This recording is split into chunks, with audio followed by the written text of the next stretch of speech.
this morning's executive. Firstly, can I just welcome Councillor Alexander back? Not everybody may have known, but he's been off for a wee while and just back having had surgery. So it's good to see him with us today. And I'm sure everybody will join me in wishing David well in his recovery. Thank you. This morning we were also looking to mark the passing of Prince Philip, the Duke of Edinburgh. So I would start this morning's meeting with a minute's silence, and then I would turn to the group leaders to give a short tribute to the Duke. I think it's right that we mark his passing at this time, as have many others across the country, and add our support to the royal family. So we will take a minute silence and followed by the tributes. Thank you.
Thank you, everyone, for that. We pay tribute today to Prince Philip, the Duke of Edinburgh, who sadly passed away at the age of 99.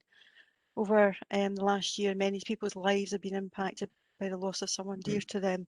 And just as we send them our sincere condolences, our thoughts are with the Queen and the royal family. The loss of a long-term partner of 74 years will be difficult for anyone. Those in high-profile roles are no different and will feel that just as harsh as anyone else. Prince Philip has had a long and varied professional career of his own, as well as being a constant support to the Queen, and worked up in public life well into his 90s, only retiring a few years ago when demonstrating his commitment to the role. Many have attributed who have spoken of his sense of humour and his ability to put people at ease in official visits. Having had an opportunity to meet the Queen and the Duke at the opening of the extension of the canal a few years ago, he demonstrated that well. On a short journey travelling on the barge, he eagerly spotted a notice on the side of the barge which said emergency exit, which directed you over the side of the boat through an opening, which was a makeshift window without glass, into the canal, and commented on its simplicity and hoped that it wouldn't be required. This immediately made everyone smile and relax a little. He was, however, very engaged and interested throughout the visit and spoke very openly. While he has many professional roles, he also had personal interests which he followed that would impact positively on others. And one which I would wish to highlight, which he'll be most remembered for, is the Duke of Edinburgh Awards Scheme, which was first introduced in 1957 and still continues today globally. It's given young people opportunities to gain life experience which will develop them and give them life skills. That has undoubtedly and will continue to open up opportunities for very many young people, including our own young people in Falkirk who have participated throughout and have talked very warmly of their experience in being engaged within that. Our thoughts are therefore with the royal family, who will be feeling a great sense of loss, but will have much to look back on the Prince's life and his broad and varied interests, which can then be reflected on and celebrated. I'll now ask Councillor Bissett if you would wish to say a few words. Thank you, Convener. On behalf of the Falkirk Labour Party, we wish to express our sincere, deepest and heartfelt condolences to Her Majesty the Queen and all the members of the royal family in the loss of Prince Philip, the Duke of Edinburgh. Her Majesty has lost her beloved husband of over 70 years, a man who was devoted to the Queen and who was always one step behind her. He will be deeply missed.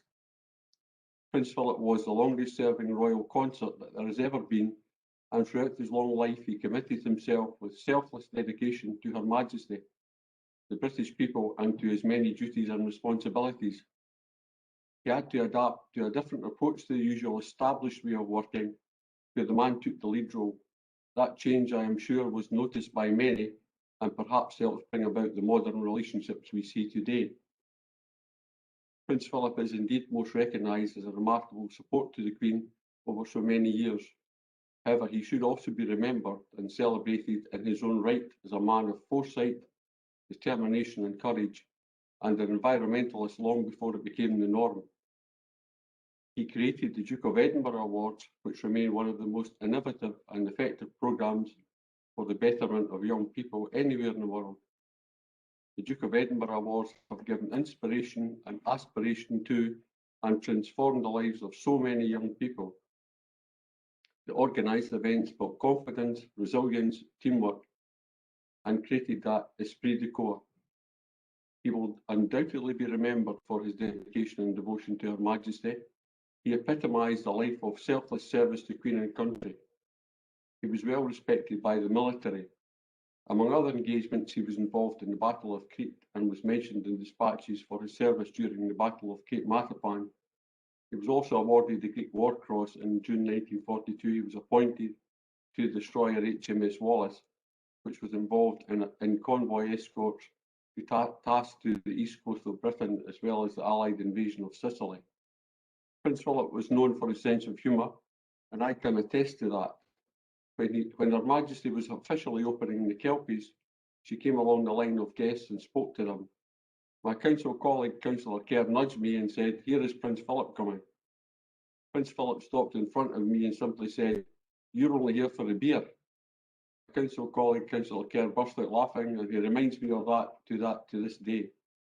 Prince Philip broke the ice and made it much easier to begin chatting. It seems this was something he did regularly to put people at ease.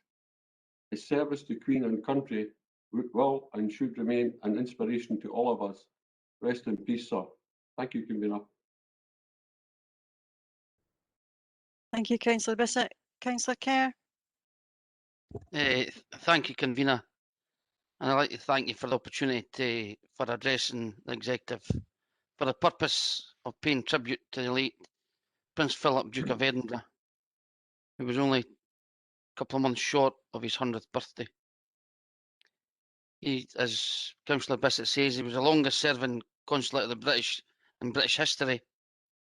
And he gave selfless public service for 7 decades.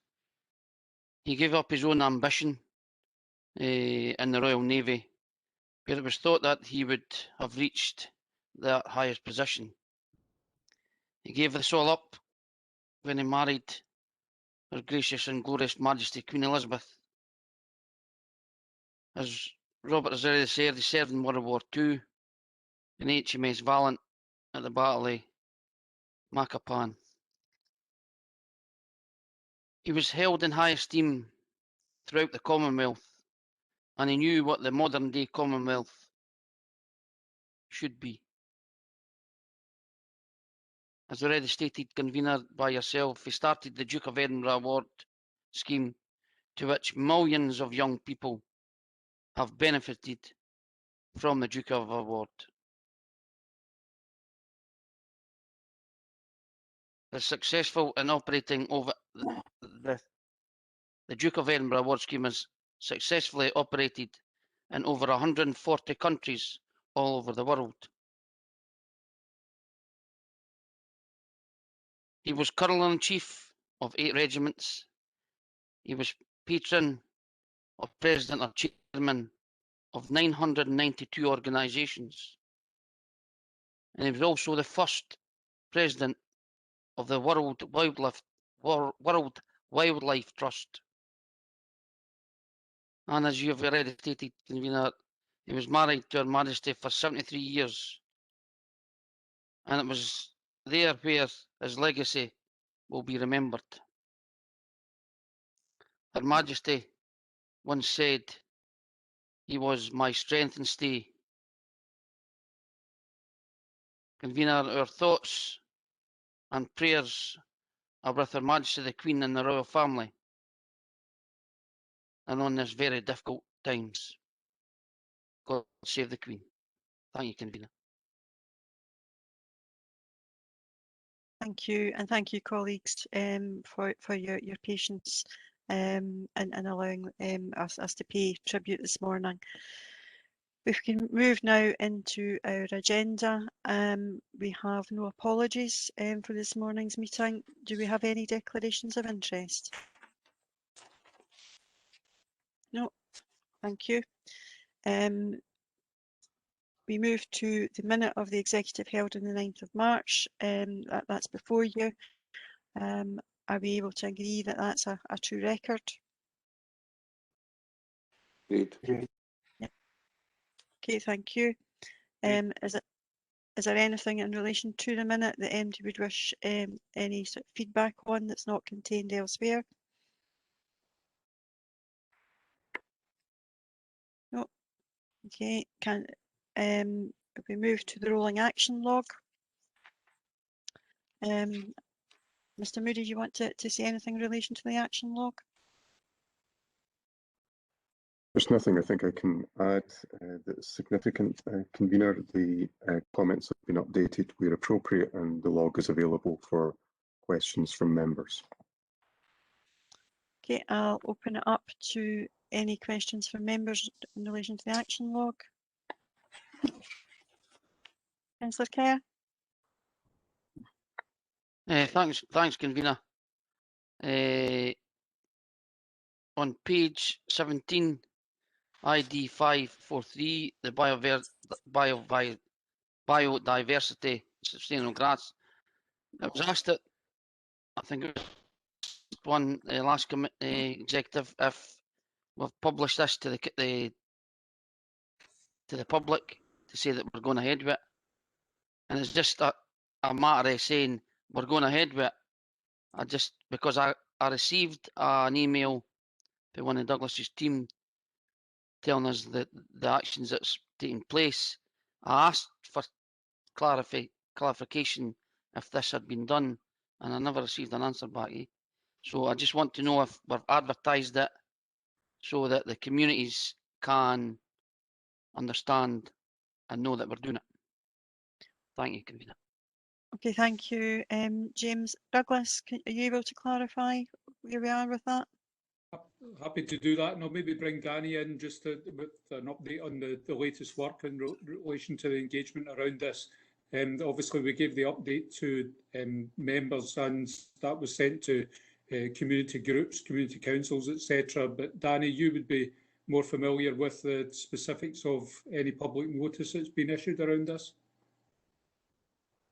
Yes, absolutely. We sent out a notification to councillors, community councillors and community groups directly related to any of the pilot sites on, well, just on the last day of March. Within that notification, we identified which sites within each ward would be subject to these pilots. But we also gave notice that the detailed plans for some of these sites were still being worked on, and we gave our commitment that we would share these detailed plans with community councillors and community groups in due course. Work is still ongoing quite intensively on finalising these and consulting with the appropriate council account holders, but we're hopeful that we'll be back in touch soon to confirm the detail of what's proposed on each site. Okay, thank you, Danny. And Councillor Kerr, I think that there has been communication going out, but it's going to be part of a process. Are you content with that just now? Well, I think what was agreed, Convener, was that we would it not been easy just to put something in the Herald, something on the website? This is what we're planning. So anybody who wants to go at it have a look at it. They've got it. Gone to community councils. Not everybody engages with the community councils. Not everybody engages with the small groups. And I just think it would be a win-win if we're that, and it's still not too late, if we put it on our website to say these are the actions that we want to go. Details will follow, as Danny has already says, but just get it in open, because as we've all agreed, it's a great thing that we're trying to do. I'm not trying to say that we're trying to stop it or anything. I think we agreed that it would be publicised to the public. Okay, Is that something we could do, Convener? Danny, what information is on the website in relation to our biodiversity, and do we have the proposals actually as part of any communications that are out there?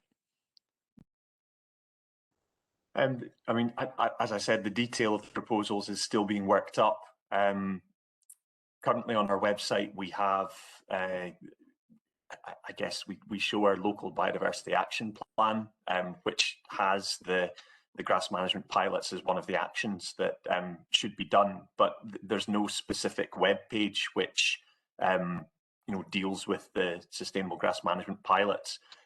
It wouldn't be a difficult task to create one, and I agree with Councillor Kerr that it would be a good idea to have a dedicated landing site for the public where they could see all the proposals and get details of the consultation that's going on.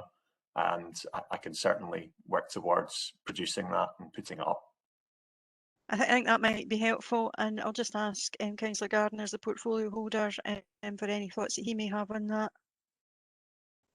Thanks, Convener. No, I was coming in there, but Danny's pretty much covered everything, and I agree totally with what Danny's saying. And Councillor Kerr, the communities need to know, and I think this is the best way forward that Danny's proposing, and I think I can see Councillor Kerr's head nodding there. Okay, thank you, Danny. We'll leave that with you. Just could you maybe let us know when that's up and are available, so that the local members can then publicise the site, so that we can direct people to it. I'll do that. Thank you, Danny. Is there anything else on the rolling action log? Yes, I've raised my hand. It's Councillor Gardner. Oh, sorry, apologies. If you may, and it's a comment on page 15, and it's relation to the forestry estate plan, and it's a wee plea a bit to local members here, and I know there's a few that are on here that have got these areas within their wards, and it's a plea for them to ask the community and residents around these areas to please, if they could, stop causing damage to the newly planted trees. It's very frustrating, and I was down with Danny and some of the team helping plant these, along with my young boy, and it is very frustrating to see some of these now being ripped out and damaged. And I would plea, and if I know local members have got a fair social media presence as well, if they could maybe put something up there for the communities, because obviously we've got something further on here about biodiversity as well, and also the climate change, and it all fits together. So it would be good if they could maybe give their support behind that and try and dissuade people from doing that. Thank you, Convener. Thank you, Councillor Gardner, and I absolutely 100% agree with you that I think as in our community leadership role to try and encourage people to understand the reason for those trees, and that there's been a lot of work done to create nice pleasant woodland walks that people can get out and enjoy, and to have those areas vandalised is very disheartening for those that are trying to make an environmental difference, but also encourage well-being and the safety of those particular areas. So I'm sure local members will take that on board. Okay, if there's nothing else in relation to the action log, we can move on to item 5 and the Economic Recovery Action Plan Update Report and we've got Pete Reid with us this morning. I've got somebody else's teeth. I'm sorry, Pete, to present the report. Okay, Pete, thank you. Thank you, convener. Good morning, everybody. This report is an update on the Economic Recovery Plan report that went to members in November. It provides an update on activity and current activity that is ongoing and proposed activity to support our businesses and our economic and our local economy. Members are asked to note 4 recommendations in paragraph 2.1, to note the progress of the COVID-19 Economic Recovery Plan, agree to the proposed allocation of funds for the Economic Recovery Plan set out in section 4, notes work being undertaken on a Forth Valley regional partnership level, which I'll detail shortly, and also to note announcements being made from both UK and Scottish governments on new funds that are being launched at fairly short notice, specifically from the UK government with regard to the Levelling Up Fund and the Community Renewal Fund. And again, I will touch on that very shortly. The background to the Economic Recovery Plan is in a direct response to the pandemic, and it went before the action plan for economic recovery went before the emergency executive on the 17th of September last year, and financial support in the year 2021 was approved at executive, and then the allocation of those funds was approved by November executive. Just reminding members that the particular focus on these measures and the work that is being progressed relates to the investment zone, support for businesses, employability and town centres. And this report sets out that progress that we have been undertaking during last year and propose to undertake in the coming year.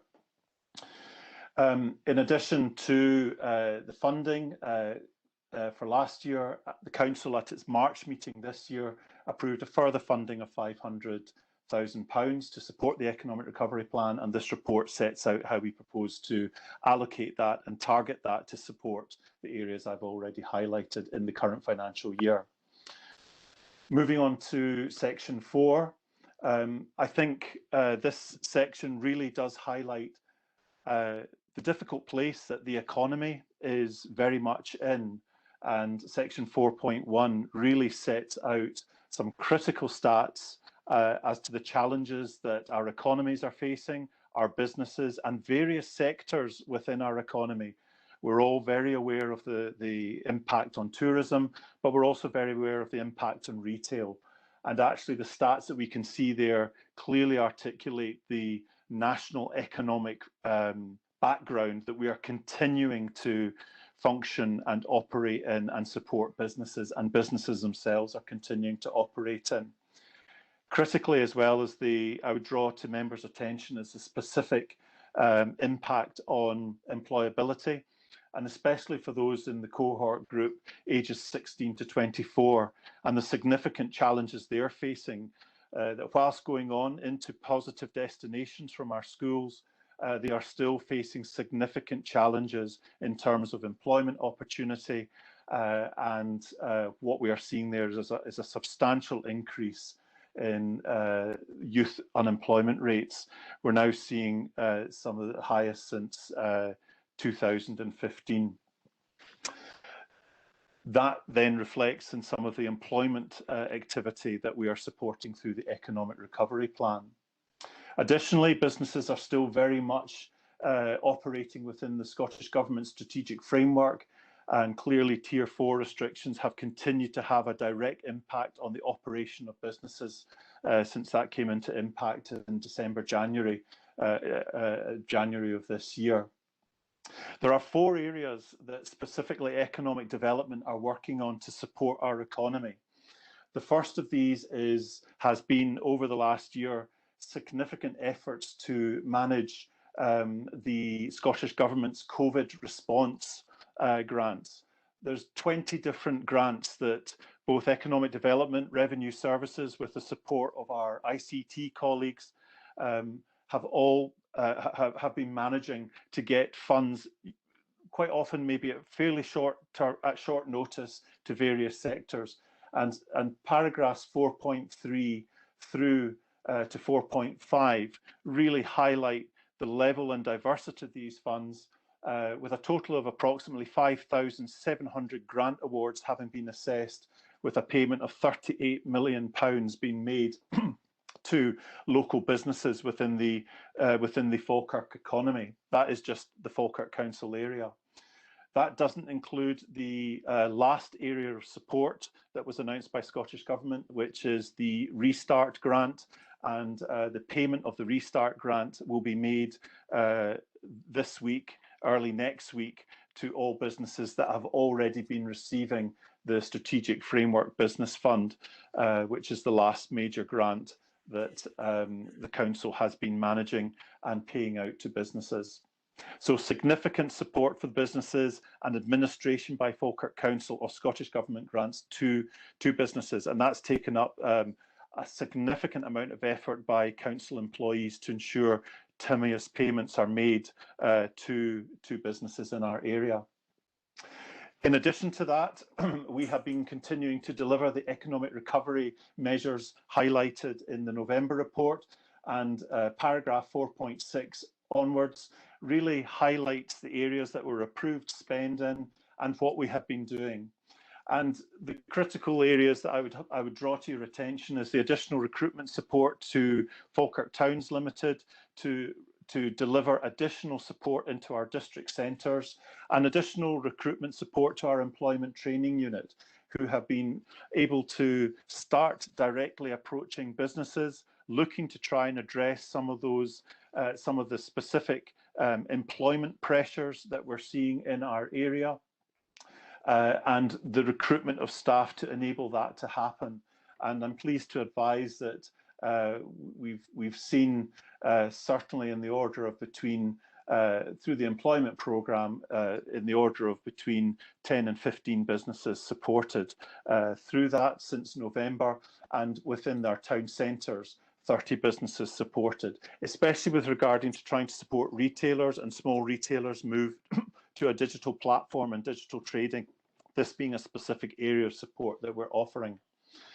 I would also highlight as well that there's been significant business support earmarked for businesses in our area, and some of these we haven't been able to progress, and I would specifically draw to your attention some of the peer-to-peer networking support that we were looking to do, and PACE support, PACE standing for Partnership Action on Community on Continuing Employment, Partnership Action on Continuing Employment. That is redundancy support for businesses or those that are being made redundant. Both of those areas have seen significant national and Scottish Government support in terms of webinars and business support, whether that's been associated with Brexit or just through preparing for COVID. And we feel that the market of support for businesses is quite extensively supported with webinars at this point in time. So our Business Gateway advisors are continuing to support businesses and point businesses towards those. And we're looking to gear up more bespoke area peer-to-peer and networking support in the Falkirk area in this coming year. As well as that, we're also looking to prepare and ramp up our redundancy support, PACE support. And again, I would highlight to members that really since the November report, we have seen additional Scottish Government measures coming through to local authorities and additional funding to support those areas. So any support that we have indicated or any support that we have allocated, albeit it's a fairly modest sum of £25,000 for PACE support, that will be supplementing and will be supporting the Scottish Government support. And within my team, we're going to be looking to recruit a single point of contact that will be bespoke, working with council services and local businesses to ensure that we're maximising employment opportunities for those that are being made redundant going forward. And the critical point I would make there is the Chancellor has extended the furlough scheme or the coronavirus job retention scheme through to September 21. So that has held off the anticipated increase in redundancies that we were expecting from local companies. nationally or within our own area, and we haven't really seen that materialising, but there is still an expectation that that will happen through 21-22 as the furlough scheme comes towards an end in September 21, and being prepared and ready to give that additional redundancy support will be a significant area that we should be prepared for as a council, and one which we're looking to continue to support. Other areas of support that we have worked on since November has been the establishment of a business resilience and adaptive grant, which is wholly run by Falkirk Council and part supported through European funding. And I'm pleased to say that we've had, since the launch of that in January, 86 applications and 23 grants have been awarded to local businesses, either in helping them to grow or to make physical adaptive changes to their physical premises to be COVID secure in terms of operating their business. And we anticipate demand for that, especially the adaptive grant, to increase, and I will come on that in terms of the proposed spend for 21-22. I'm also pleased to advise that we've been supporting a number of businesses in the local area through Digital Boost. Again, this is Scottish Government funding, but again, it is aligned to our own economic recovery plan activity. So there's using the funding support that what was agreed by members last year, and additional support that has continued to be provided by Scottish Government. I'm pleased to say that we have been very busy supporting businesses and providing that holistic approach and holistic support for all sectors in our area. As part of a continuing activity, members will be aware that Scottish Government allocated £2.6 million from the Town Centre Capital Regeneration Fund, and it has already been articulated to members the areas of spend in our town centres that would be directed towards. I'm pleased to advise that that is continuing. It has been affected by the impact of coronavirus and the ability to physically undertake inspections and prepare procurement tenders. However, the money remains firmly committed and has been firmly progressed to support our town centres. And paragraph 4.7 really just gives a very brief update as to how that is continuing to progress, with positive feedback we're receiving from local businesses and communities in those areas. Paragraph 4.8 really sets out for members the proposed revenue allocation for 21-22. And the particular areas that I would draw to your attention are continuing to give support to businesses in terms of the allocation of funds that we got last year, but also continuing to some of that funding spend, also continuing to allow that support to continue into 21-22. A significant area of development that we are now just on the cusp of is our investment zone activity and discussions with both the UK and Scottish Government.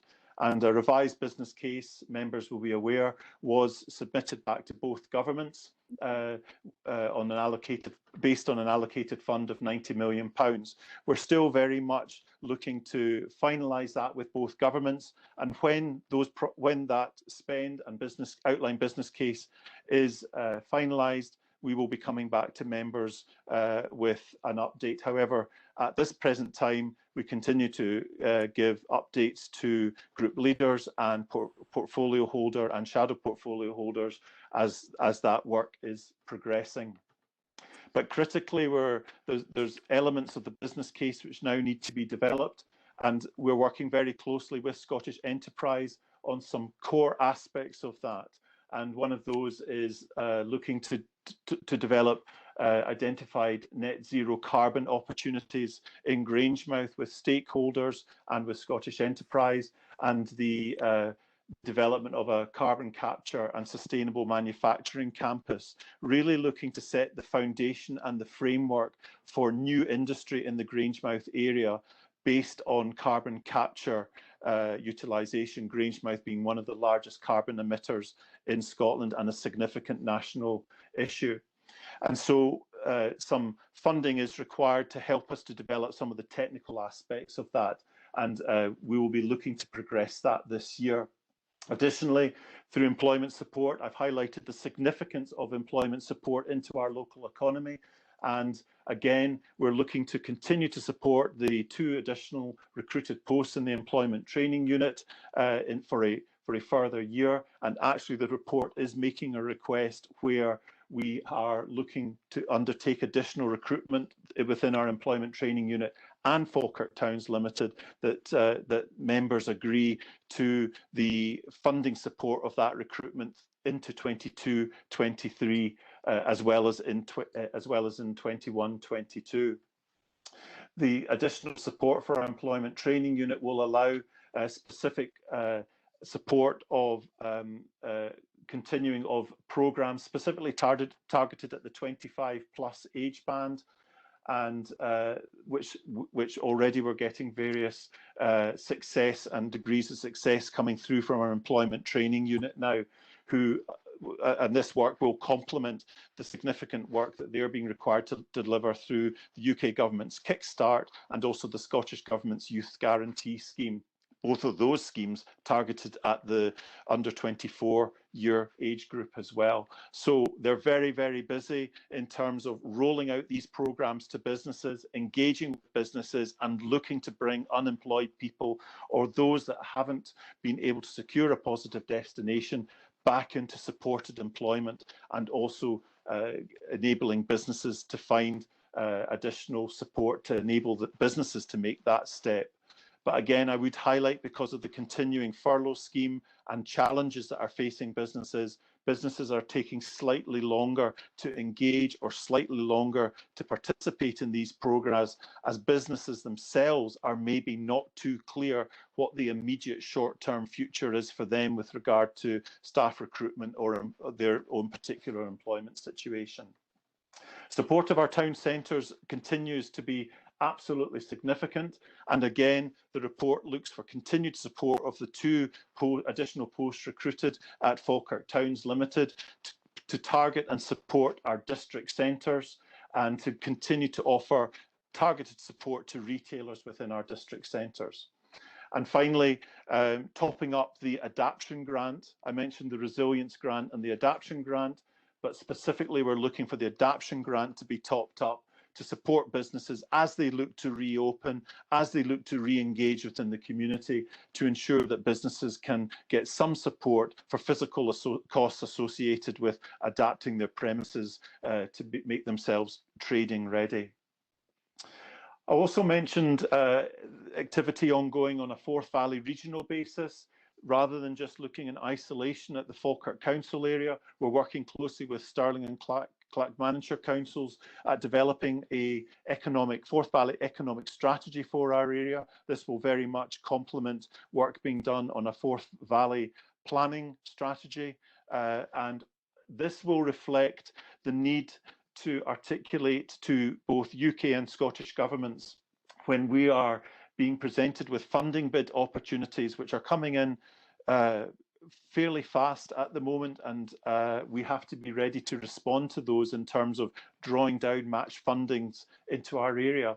But more often or not, especially Scottish Government, are looking for demonstration that we're working at a regional level and in a regional capacity. And so paragraph 4.9 just details some of the activity that is ongoing now in that regard. One area, for example, that is being developed is the Bus Partnership Fund, being prepared by transport colleagues transport colleagues on all 3 councils in relation to bus services across the area and how a more regional approach can be taken. And again, there's opportunities for us to look to develop the outputs of this with our local major bus manufacturing company, Alexander Dennis, who have recently managed to secure some significant investment and contracts in our area, which I'm pleased to announce hasn't meant that the full complement of announced redundancies by Alexander Dennis last year will not be taking place, which is good news. So looking at opportunities to work with major manufacturers, but also looking to work on a Forth Valley economic basis. Additionally, other areas that we're working on are looking at tourism and also business gateway support on a Forth Valley basis. And the paragraph 4.9 just sets out, for example, a new fund that was launched by the UK government to replace the traditional European fundings that councils across the country have benefited from in the past, being a post-Brexit position. And this is short-term funding announcements whilst we await from UK government their complete programme structure for the replacement of the traditional EU fundings. So this is a stepping stone towards this progress, towards that. And the two funds are called the Levelling Up Fund, specifically a significant infrastructure investment fund there for each area, and also a UK Community Renewal Fund, which specifically will target skills, business support and employment within our communities. So these have recently been announced. We're currently working up the scope of what we could be possibly putting forward as a bid in relation to community aspirations that have been coming back through community choices discussion, but also some of the significant investment that we're looking to deliver through the investment zone that we could look to marry some of this funding opportunity into that as well. So Falkirk has been selected as a priority area within Scotland, and we will be bringing back to members the scope of what we'll be looking to submit in terms of bids for both of these funds. I would also advise as well that we undertook a significant consultation with businesses, all sectors and businesses in our area last summer in the midst of the pandemic. And it is proposed and set out in paragraph 5.1 that we do further engagement again with businesses as businesses are starting to reopen, as the strategic lockdown tier structures start to be removed, and there's still a great deal of uncertainty and caution around that. But the proposal is that during the summer of 2021, we would again look to have a further conversation with local businesses and engagement with them to get feedback into the level of support that we're giving, the level of the kind of support that they may be looking for going forward as the economy starts to reopen. And again, we've been heartened by some of the economic activity that we have seen even yesterday down south. With people queuing outside Primark and attending pubs and hospitality, beer gardens, etc. So we're on a different timetable within Scotland, but one that we're working closely with government on, and one that we will continue to work closely with businesses on as we start to reopen in our town centres, as hospitality starts to reopen, and support changes and flexes as business support changes. Paragraph 6.1 reaffirms the financial position, the carry forward from funds from last year, and the proposal to allocate funds to the recruitment aspects of economic recovery, both within Employment Training Unit and Falkirk Towns, making a request that recruitment is extended into 22-23, just to take away any recruitment uncertainties and allow a good delivery of support into these areas. And finally, the report and the recovery plan is a priority project within Council of the Future, and is a significant Council of the Future project, and one which we will see contained within the revised business plan, which is going to be brought to members in May. So in conclusion, I would say that we have been exceedingly busy in terms of managing Scottish Government grants, managing the economic recovery funds allocated last year, preparing to continue deliver economic recovery plan into 21-22, and developing a Forth Valley regional approach to our economy and developing that with both Stirling and Clackmannanshire councils, as well as continuing to develop and articulate key strategic economic policies for our area, specifically the investment zone, which is so important. And the economic recovery plan support for 21-22 really looks to give additional support to allow us to develop the investment zone onto the next stages as we look to agree heads of term with both the UK and Scottish Government during 21-22, but gives significant support to allow that happen. So I would recommend the report to members, and I'm happy to take any questions or queries that members may have. Thank you, Convener. Thank you, Pete, and you may now draw breath. Well done. Thank you for the report. You've covered a huge amount of items and areas within that, and I know that you've got a good team that's pulling it together. Before we go into the formal debate, I've had a request from Councillor Bissett for a short recess to look at an amendment. I'm happy to perhaps give 10 minutes, Robert, if that would be adequate, and understand that you require the assistance of both Colin and Douglas. Thanks, Convener. Yes, that would be good. Appreciate that. I've sent out I know Mr. Frawley set up a breakout Teams meeting, but I've set up another one for Colin and Douglas to attend, if that's possible. Yeah. Okay. Yeah. Sorry, Councillor Alexander. Yeah. Problems with the request for a recess. Can we get an idea of what the recess is for? So we take your place as well. At this stage, I don't know if there's an amendment coming forward or not, Councillor Alexander. Councillor Bissett, are you able to share anything It's at this just stage? to discuss a possible amendment, Convener, that may come forward. Okay, we're kind of in others' hands at the moment. But we have a 10-minute recess, and once we know whether there's an amendment coming forward or not, then we may require a further recess, obviously, to consider that. Thank you, Convener. Okay, that's everybody now back. Councillor Bissett, do you have an amendment to be brought forward? Thanks for your indulgence, Convener, but we don't have an amendment coming forward. Thank you. Thank you for that. Now go into the debate, and as I said, prior to the break, that Pete Reid has brought forward an extensive update for members around a host of activity that is going around to support our business community and to help stimulate our local economy, that will help hopefully to sustain jobs and create new jobs going forward for where there are deficits. There's a massive amount of work going on, and I think the accomplishment of levering in £38 million into our local economy by way of business grants is significant. The commendation to the staff of both our finance team and economic development and business gateway and pulling that together very quickly and turning around the grants and providing the support to our local businesses over the last year.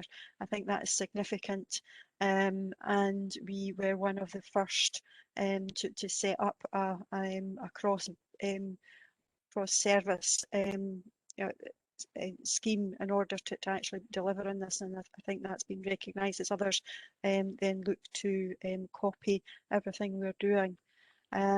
We have obviously the investment zone, and the acceleration of the funding from the UK government means that we have to progress that at pace, and therefore to do that obviously resources are required to pull that together, and that again will help to stimulate our local economy as well as help us reach our milestones and targets around climate change and that channel shift that that's needed going forward. Our town centres are critical and very much changing. The whole idea of retail has significantly changed. Therefore, the repurposing of our town centres is something that we need to work with the local communities to develop further, and having the ability to do that master planning, as well as meanwhile activities to shore up our town centres at a very difficult time is something that is commendable and needs to be done, and recognising from our communities that the changing nature of our town centres, they will be critical in developing that for the future as we go forward. I don't want to take up too much more of members' time, because it is a very extensive report, and it demonstrates that we have looked to maximise funding from both UK and Scottish governments, as well as augmenting with our local finance to be able to support the work that's going on. I would just thank the whole of the teams involved in pulling this together, and the huge amount of work that they are doing to bring all this into a reality, and support our town centres, support our communities, support our economy, and keep people in jobs going forward. So I'm happy to move the report and the recommendations as in section 2.1. Councillor Hughes. Thank you, Convener. This is a detailed report which highlights the effect that the pandemic has had on our communities as set out in section 4. The report sets out the actions which have been necessary to support our communities. This report highlights the role of Falkirk Council and partners in delivering support to our communities. This is an excellent report, and I formally second the report. Thank you, Convener. Thank you, Councillor Hughes. I've got Councillor Munro. Thank you, Convener. It's very clear that this is a key challenge. We've got 62% self-employed worse off. We have unemployment of almost 6%, an increase, according to this paper, of 79%. And the number of 16 to 24-year-olds out of work has grown from 675 to over 1,200. And we know it's a crisis because the Department of Work and Pension has taken an office in Falkirk High Street. So it's really crucial that we take these measures. And it's very clear that we've done a lot to pay out and support business through UK government furlough and grant schemes.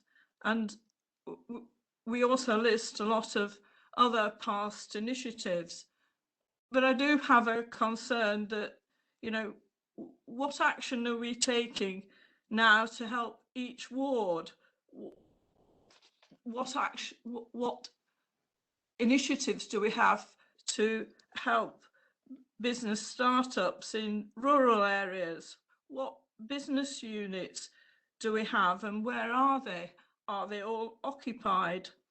Are there places for businesses to start up in Falkirk District? Because I'm hearing from people who want to start new businesses, and there seems to be quite a few, that we are lacking premises and places in which businesses can actually start up. On 5.1, the very last bit of the report, it talks about a series of consultations involving local business in summer 2020, but it doesn't tell us what business said. And one of the key things in our corporate programme is community-led. So you know, what the community wants, or the business community wants in this case, should be at the front of this report rather than at the end. We talk about discussion with partners with Forth Valley and the region, but we don't say very much about what those discussions were, or what initiatives we're taking as a result of them. We talk about consultancy to support delivery of town centre master plan, but surely it's communities we should be talking to deliver these things. And I think that the key thing that's missing in this report is that whilst we have all these initiatives, some of which, like PACE, overlap with the Department of Work and Pension, we don't have specific actions or outcomes, and we have no way of measuring the effectiveness of what we are doing. And I understood that these key programs, which involve large tranches of money, were to be measurable. So these are the questions I want to know. What did the consultation say? Where are the local business units? Are we covering rural areas as well as Grangemouth and Falkirk and the more central regions? Thank you.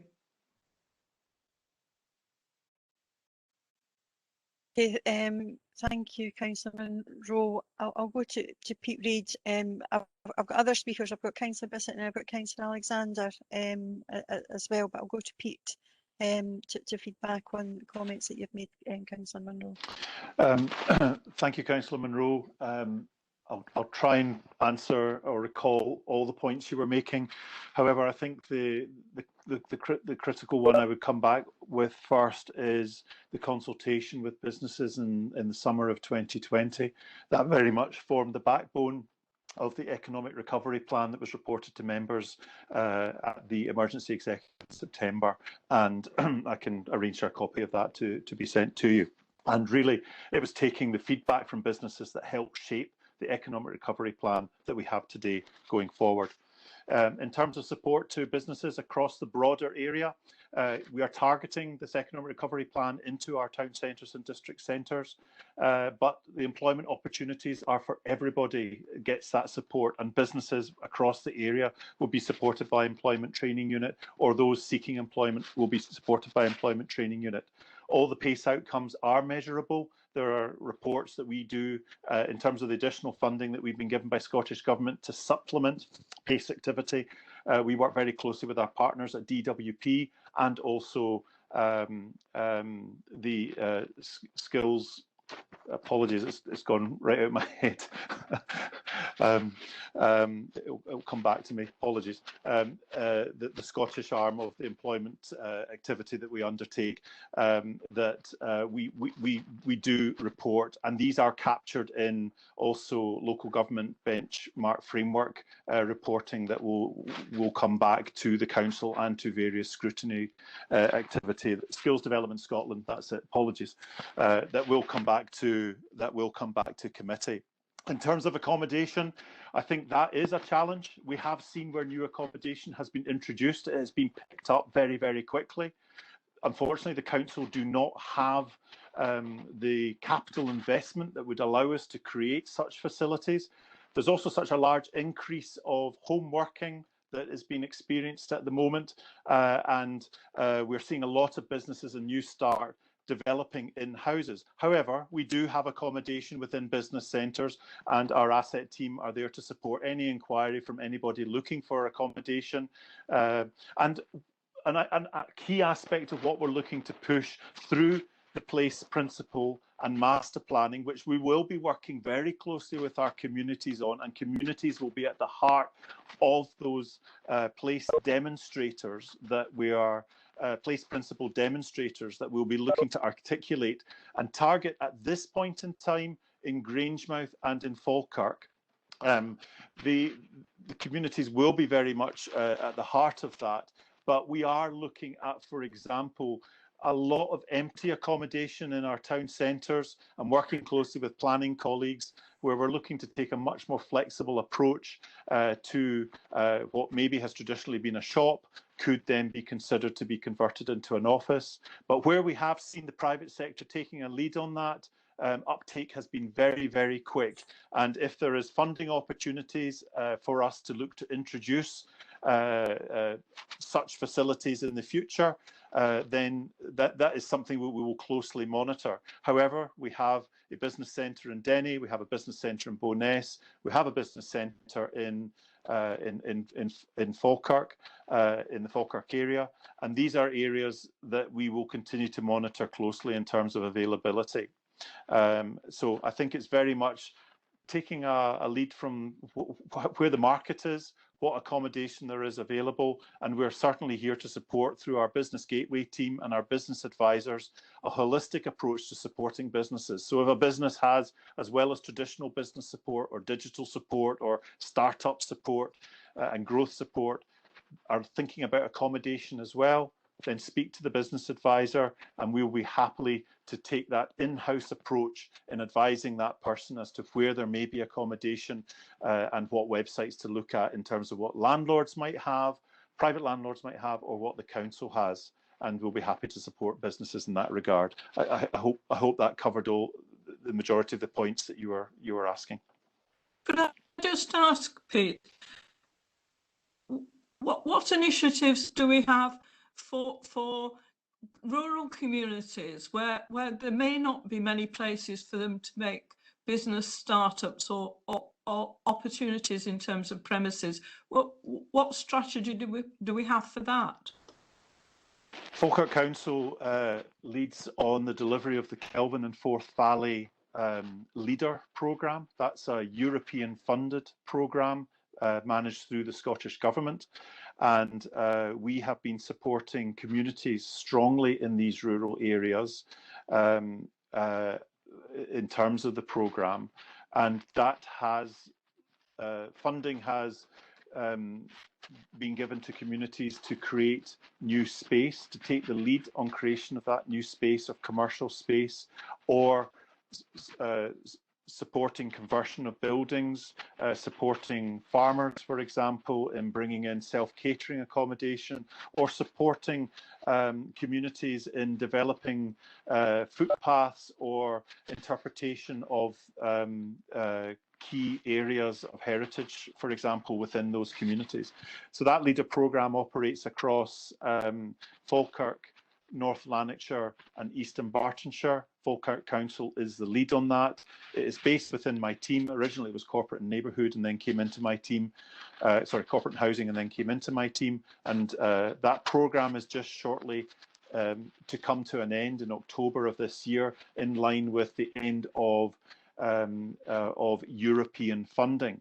But I'm pleased to say that the Scottish Government are looking at a revised programme, community support programme going forward, because I think government recognises the role that that programme had in supporting our rural communities. And again, that will be developed up over the coming year in terms of a replacement programme. And it is closely aligned as well, perhaps, to the opportunities through the UK Community Renewal Fund that I mentioned in the report, and opportunities there. That fund there will be specifically looking to target businesses, investing in skills, employment opportunities in and across our communities. And as stated in the report, we will be coming back to members with a programme of how that would look to be delivered during 21-22, which is the period of time that UK government are requiring that to be delivered, and whilst we await details of the UK Shared Prosperity Fund, which is the big programme for replacing all EU funding.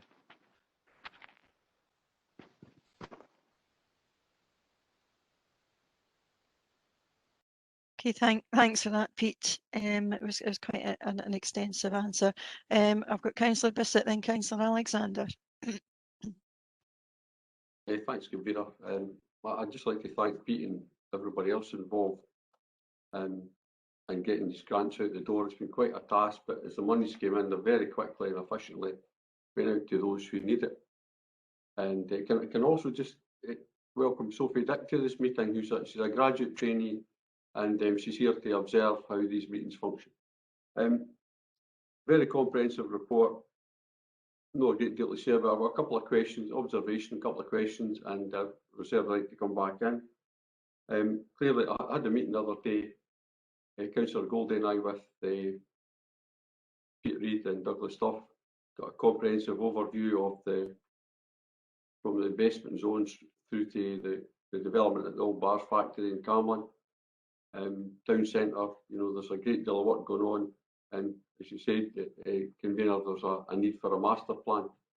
That was quite evident. There's so much going on, be it the Westfield, the retail that's going to, the roundabout down there, the road infrastructure, the Freeport and Grangemouth that might go ahead, but all this potential there that needs that joined up thinking.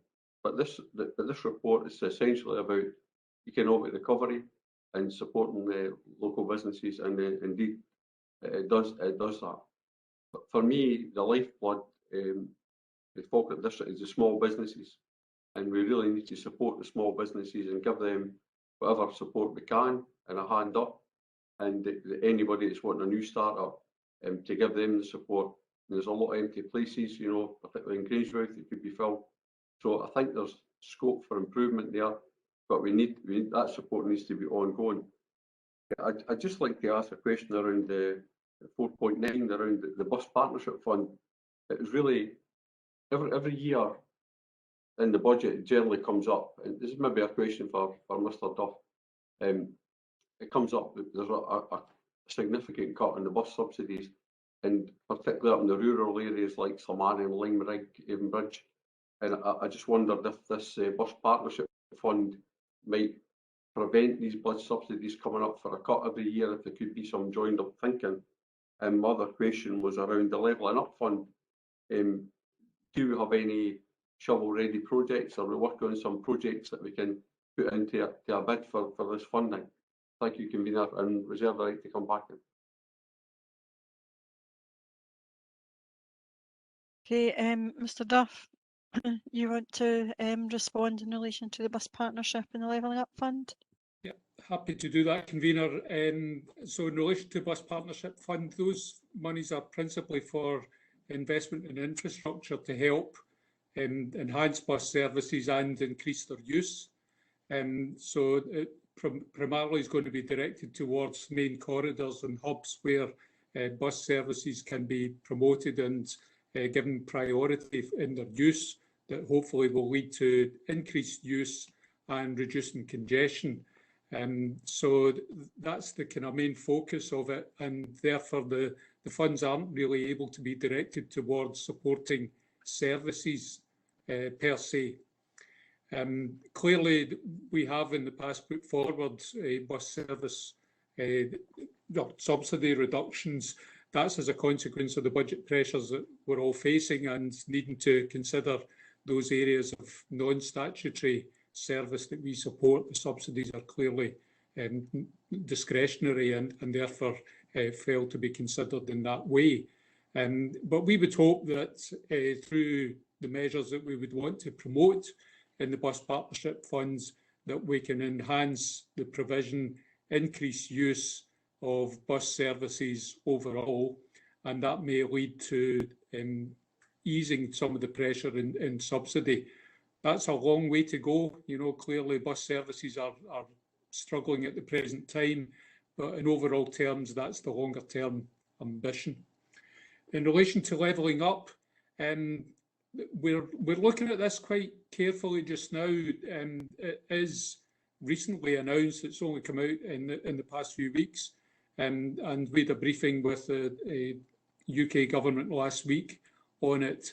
We don't have projects we would say are shovel ready immediately for that fund. Our intention is to try and align it with the work that's taking place on the investment zone, and some of the funds that are earmarked through the recovery report that Pete has spoken to there will help to develop the business cases for projects that we're looking to see supported through the investment fund and get them to that shovel ready stage.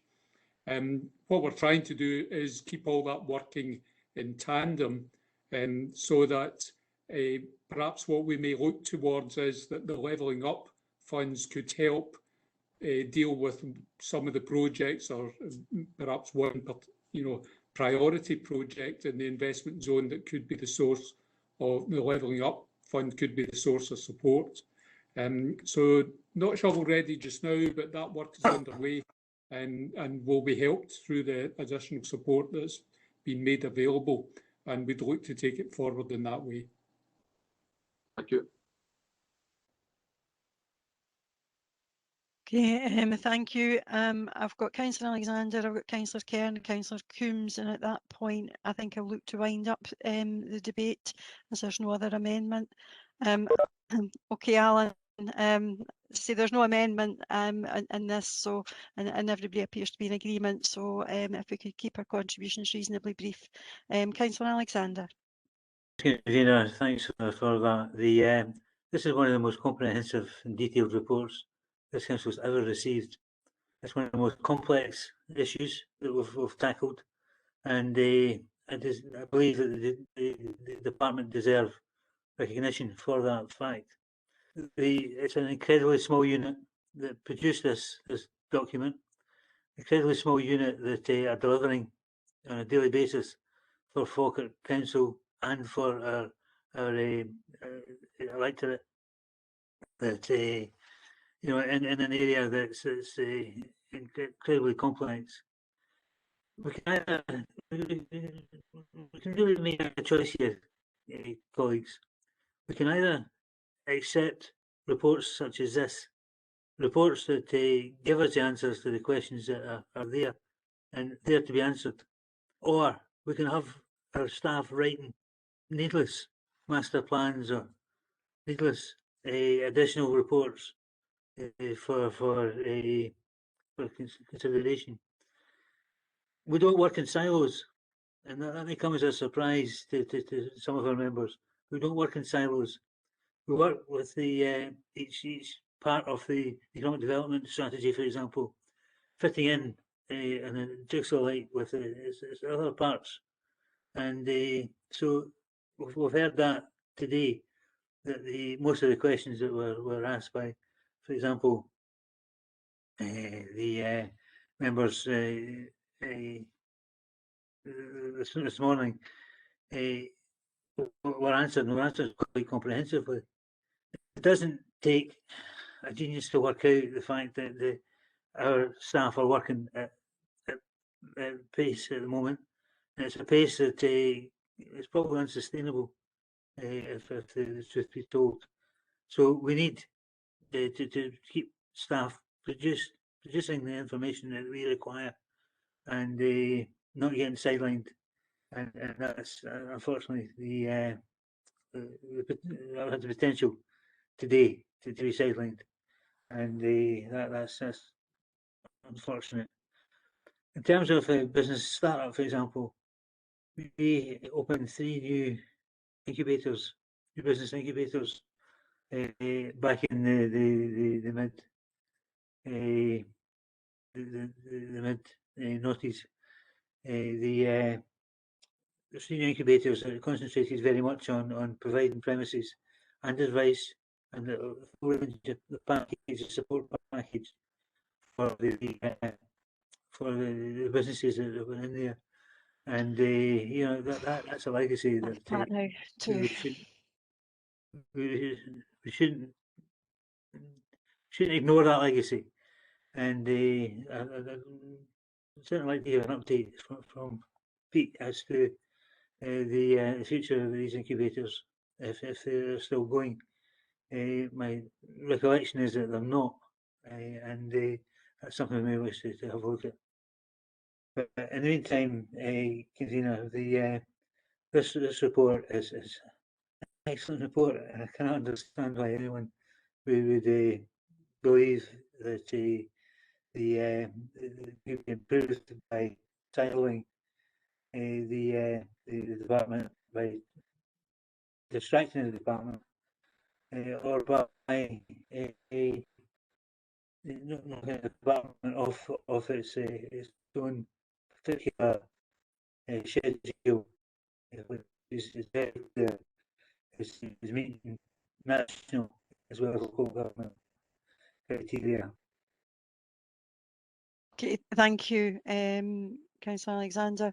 I'll ask Pete to respond in relation to the incubator units, but I now have a number of people that are now wanting to speak, to see if we can keep our contributions fairly brief.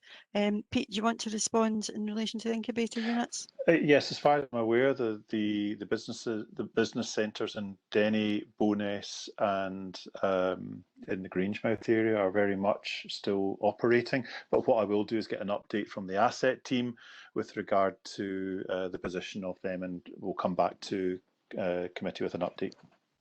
Appreciate it.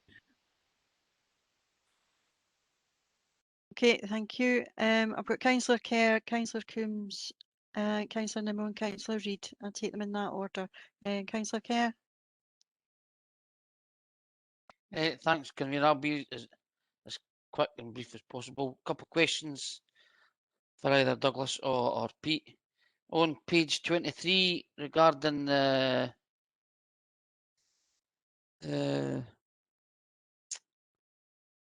business support grants awards and the amounts, £30 million is a vast amount. Just one area, taxi fund, is that for taxi drivers? Because if it is 427, surely we've got more than 427 taxis. That is the taxi fund, yes. That was specifically for taxi drivers, not operators. And that represents pre-calculation on the grant award of the number of taxi drivers estimated to be operating in our area. And it was more or less fully claimed by the majority of drivers. I think we maybe only had 2 or 3 that didn't come forward, and was an automatic payout from the council to the drivers in terms of just checking off some core criteria prior to that award being made. Right, thanks, Pete. And my second question is in page 28 for the UK Community Renewal Fund, £3 million. Is that for us or is that for the 32 councils? No, that's for Falkirk. So I've got to say 3 million for 32 councils, not got to be a lot of money. It might be enough for taxis. Right, thanks, Pete. Thanks, Convener. Thank you, James. Councillor Coombs.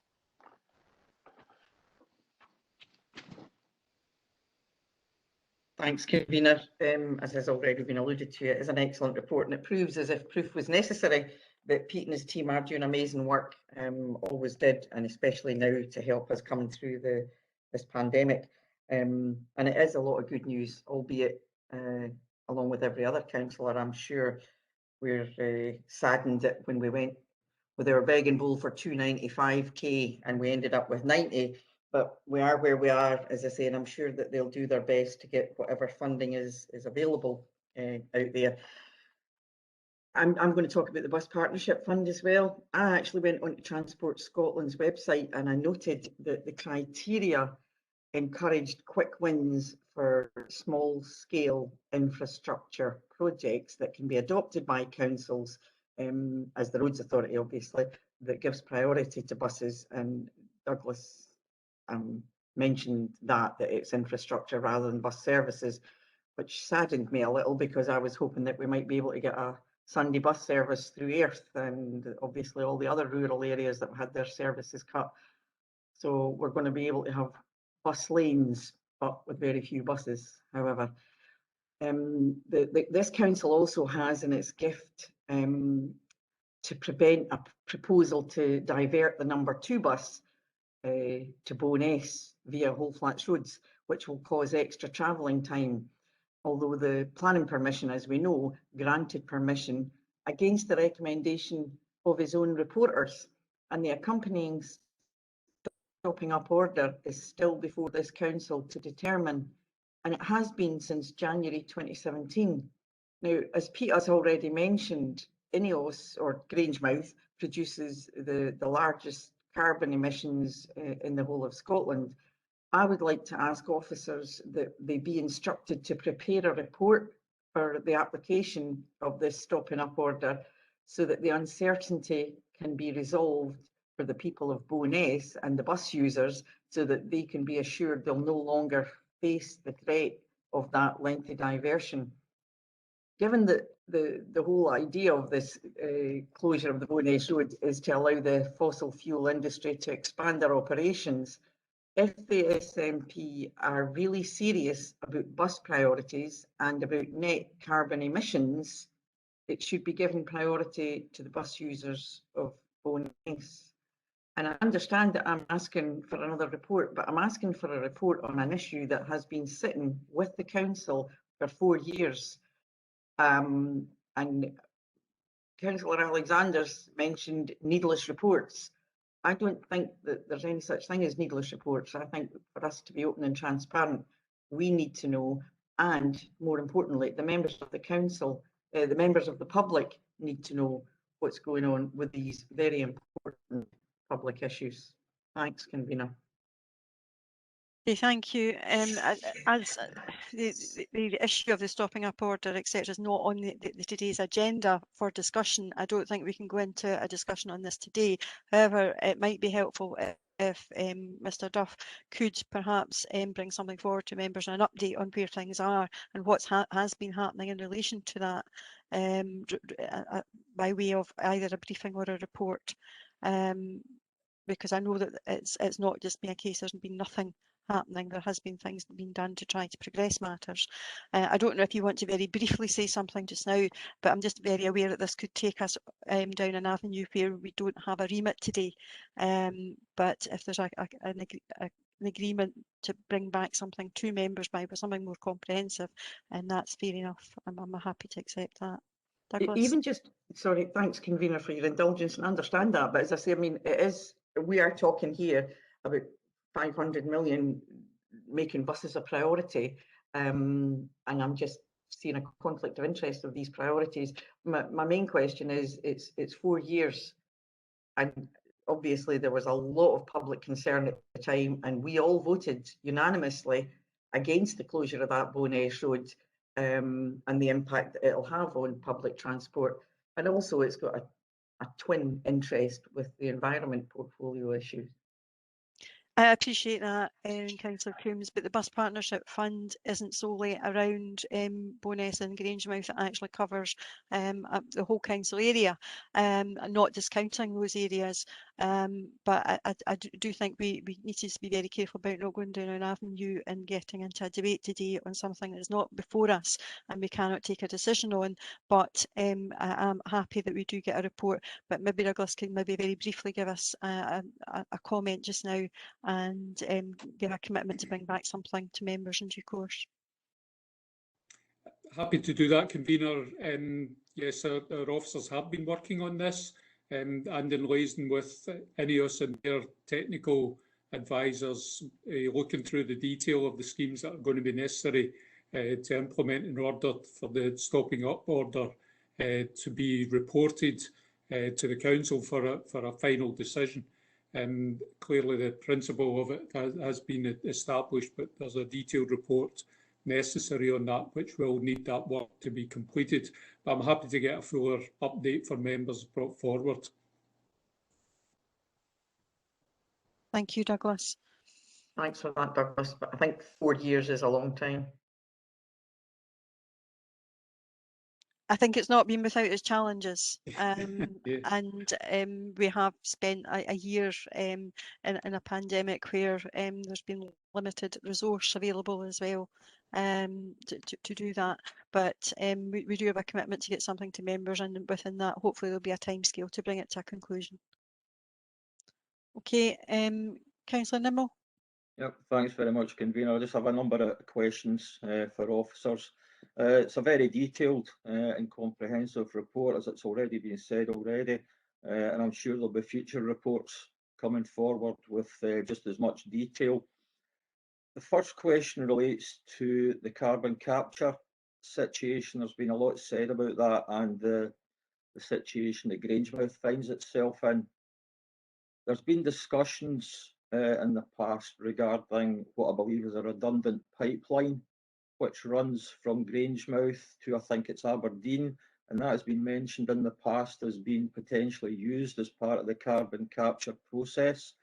I'm just wondering if there's any further information in relation to that. I know this is at an early stage, but I'm wondering if this pipeline is still redundant or if it's being used for something else at the moment, and will it still figure in the carbon capture situation that we find ourselves in at the moment? That's my first question, Convener. Okay, thank you, Councillor Nimmo. I think that is referred to within our investment zone proposals, and I'll ask Douglas to maybe just briefly again comment on that. Yeah, there was a proposal in the investment zone to connect to the feeder 10. It's called a feeder 10 pipeline that extends from Peterhead down to just outside Grangemouth. It has been looked at as part of an overall exercise to consider options for carbon capture and utilisation. And I think Pete's been doing some work recently with a range of partners around the prospects to increase carbon utilisation in Grangemouth, where different products could come forward through that route. And the sustainable manufacturing campus that Pete mentioned in his report is intended as the means to really use as much carbon as we can at Grangemouth to generate other products, rather than siphoning it off for storage in the North Sea. But it still is very much active part of our thoughts, and we are working with partners to see how that might come forward. Okay, thanks for that answer, Douglas. Second question relates to the general economic recovery for the area. There's been a lot of talk recently regarding Freeport or Greenport status, as we know of it in Scotland. This is obviously going to be a major employer if it's given the green light to go ahead. Where are we in relation to the status as far as Greenport is concerned? And will there be future reports coming forward, Douglas? Well, Douglas, do you want me to respond? Yeah, I'm directly involved in the progression of the Freeport proposal. So the status is, as was outlined to members when we submitted our bid, outline bid, which was in December. We've really been waiting on government. Sorry, our response to Scottish Government in December on the consultation for Freeport status in Scotland. So that was circulated to members in December. Since then, we've been advised that a prospectus to allow a formal bid to be submitted was meant to be forthcoming during March. My understanding is that Scottish Government and UK Government haven't quite aligned thinking around that at the present time in terms of the Scottish Government's criteria for Freeports, which is very much on a net zero driven objective, hence why it's called in Scotland, or proposed to be called in Scotland, a green port. Additionally, some of the fair working practices and wage practices and living practices that our Scottish Government are looking to see enshrined in the prospectus have yet to be ironed out with UK Government. So we await for that to be finalised. When it's finalised, there will be a prospectus date when local authorities across Scotland can submit a bid. At this point in time, we continue to work closely with Forth Ports, who are preparing the bid, and the council would be giving it support, but we would be coming back to members with an update prior to or just after a submission is made. Either way, we would not be looking to work, as we've heard, in a silo. We're working closely with partners and the community as well in terms of what this means, listening to concerns of the community with regards to potential of freight etc. So there's a long way to go in all of this, but outline cases continue to be developed very loosely at this point in time and can't really be formalised or really pinned down until we know what the prospectus and the final criteria for making a bid will be. So it remains on the agenda. Within England, 8 free ports have been awarded, but yet to happen in Scotland, where we expect maybe there to be either 1 or 2 free port announcements by UK government. Okay, thanks for the update on that, Pete. My last question, convener, it relates to the Avon Gorge. I'm really surprised that there's no information regarding Avon Gorge and the upgrade work that's proposed for that. There's nothing contained in this report. Obviously, that's a major transport link, and it will figure in what we're planning here in this report. Can I just get an update as to where we actually are at the current moment regarding the upgrade work to the Avon Gorge? Yes, so the Avon Gorge is included in our tax incremental finance updates that's been given to Executive. And in that, we clearly indicated the investment. It firmly sits still within the investment intentions.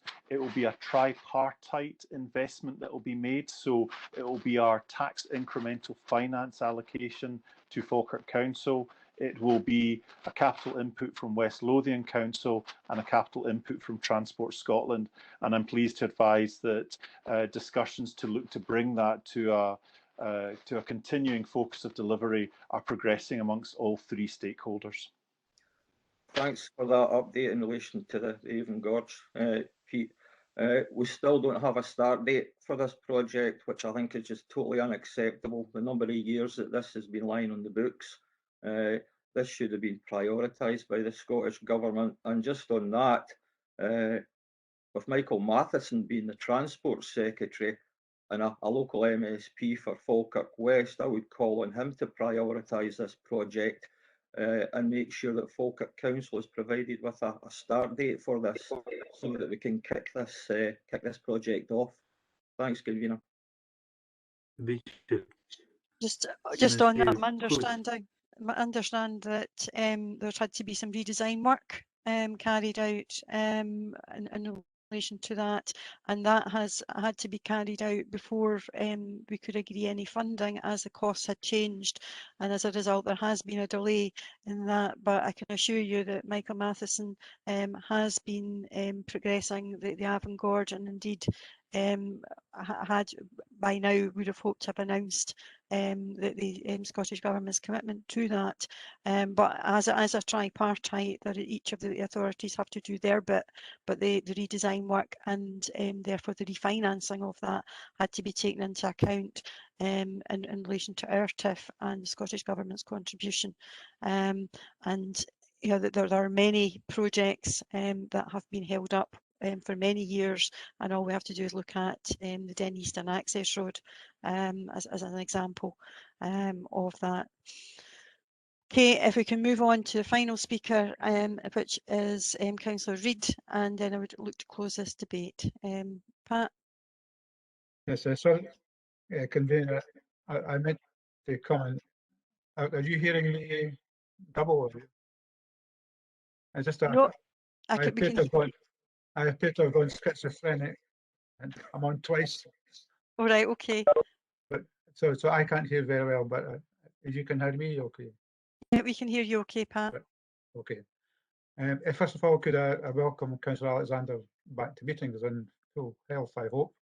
I've known David in various capacities since he was a wee boy standing in the Grimston ward at Victoria School, and latterly as a ward colleague. He comes to committees well prepared, so everybody has to up their game. Don't always agree with what he says, but he certainly brings a cutting thrust to meetings, which I think is vital for our democracy. So welcome back, David. Secondly, could I thank the officers for their magnificent efforts in regard to the grants being paid out. I just don't know how they've done it, but congratulations to everyone. Just 2 very quick questions, convener. One is regarding the investment zone. We were on a high level of optimism that we would get to 245 million. I think we're led to believe that, certainly by civil servants. I don't know about by politicians. Could Pete maybe expand a bit on our prospects for the 155 million we're short? That's the first point. The second point is that of youth unemployment. The level of unemployment in the statistics in this report seems to be a lot higher than that suggested in reports to education, where we are told there's a 95% positive destination. Now, 5% of 1,500 is 75, isn't it? But it seems there's a lot more unemployed later on, maybe 2 or 3 years on from school. And this is maybe a question for the Education Committee. I really want to know how these figures are compiled and what represents a positive destination. Because I think, like most families, I've got teenagers who have applied literally for dozens of jobs in the last few months, but have been unsuccessful. So, as I say, maybe one for education and not for this committee. Yeah, thank you, Convener. Okay, thank you, Pat. I'll go to Pete to respond. Yeah, thank you. Just very briefly on the investment zone, the 245 million that we were seeking include an extensive range of projects that we had identified, including significant infrastructure projects. Some or all of these may not have been possible to be funded by government within the investment zone allocation, but both governments have indicated clearly that there would be additional support and funding allocations may be coming through other departments. So UK government, in terms of their industry departments, have specific funds that they can allocate, and that might be more particularly allocated towards an area of the investment zone. For example, we've talked about the Feeder 10 pipe today and the national infrastructure ongoing work that's happening around the potential for future hydrogen production, and Grangemouth being a hub for hydrogen production in the future, potentially. No more than that, but there's a lot of studies going on in that as we look to capitalise and look to bring new industry to our economy. And so, for example, with the Levelling Up Fund, we see that there's an opportunity for us to bid into that fund. And what we're currently looking at is maybe where we had funding allocated within the investment zone to one particular project, we might be able to use the Levelling Up Fund to bid instead. So in short, we're expecting short notice, but also additional funding streams that we could be bidding into to look to plug the gap going forward in terms of the investment zone, which you've got to remember is between a 10 and a 15-year investment programme. So there will be projects which can be prioritised and can be delivered now because they might be closer to being shelf ready. Some of those we're aware of, but there might be others that are slightly further out and that we can be developing a funding bid for that. So, for example, some of the support we're looking to do within the economic recovery plan for the investment zone allows some of that business case to be developed and articulated that allows us then to go off and look for further funding opportunities with stakeholders. So that, in short, is potentially how we would be looking to plug the gap on some of these. And actually, as well as coming back to members through the Council of the Future update workshops, where the investment zone is programmed for later this year to be given to members, as we look to conclude heads of terms discussion with both governments, we would probably look to come back to members to give them an update on the final makeup of what the core projects with the investment zone will be. There's a lot of work being still developed around that, so until that is landed, then at that point, that's when we can inform members a bit more fully. With regard to the stats, I think with regard to positive destinations, that's about those leaving school, going into further education or going into employment, and having a positive destination. The title is rather ironic because actually what we're seeing is the positive destination stat that you're referring to in the education report is actually at its lowest point since 2014, 2015. So we're seeing a significant decrease in positive destinations, albeit that percentage still looks quite high as a percentage. But what we are seeing, the reason for that is because younger folks aren't getting into employment opportunities. So we're seeing a significant decrease in employment opportunities as part of that positive destination, and that is inversely reflected in the stat that is in this report, which is articulating the difficulty that the 16 to 24-year-old group especially are finding a difficulty in securing employment, and that is mapped out through employers at this point, not being too sure about what their future employment ask is going to be, given the uncertainties they have around where the business is at and continuing furlough support.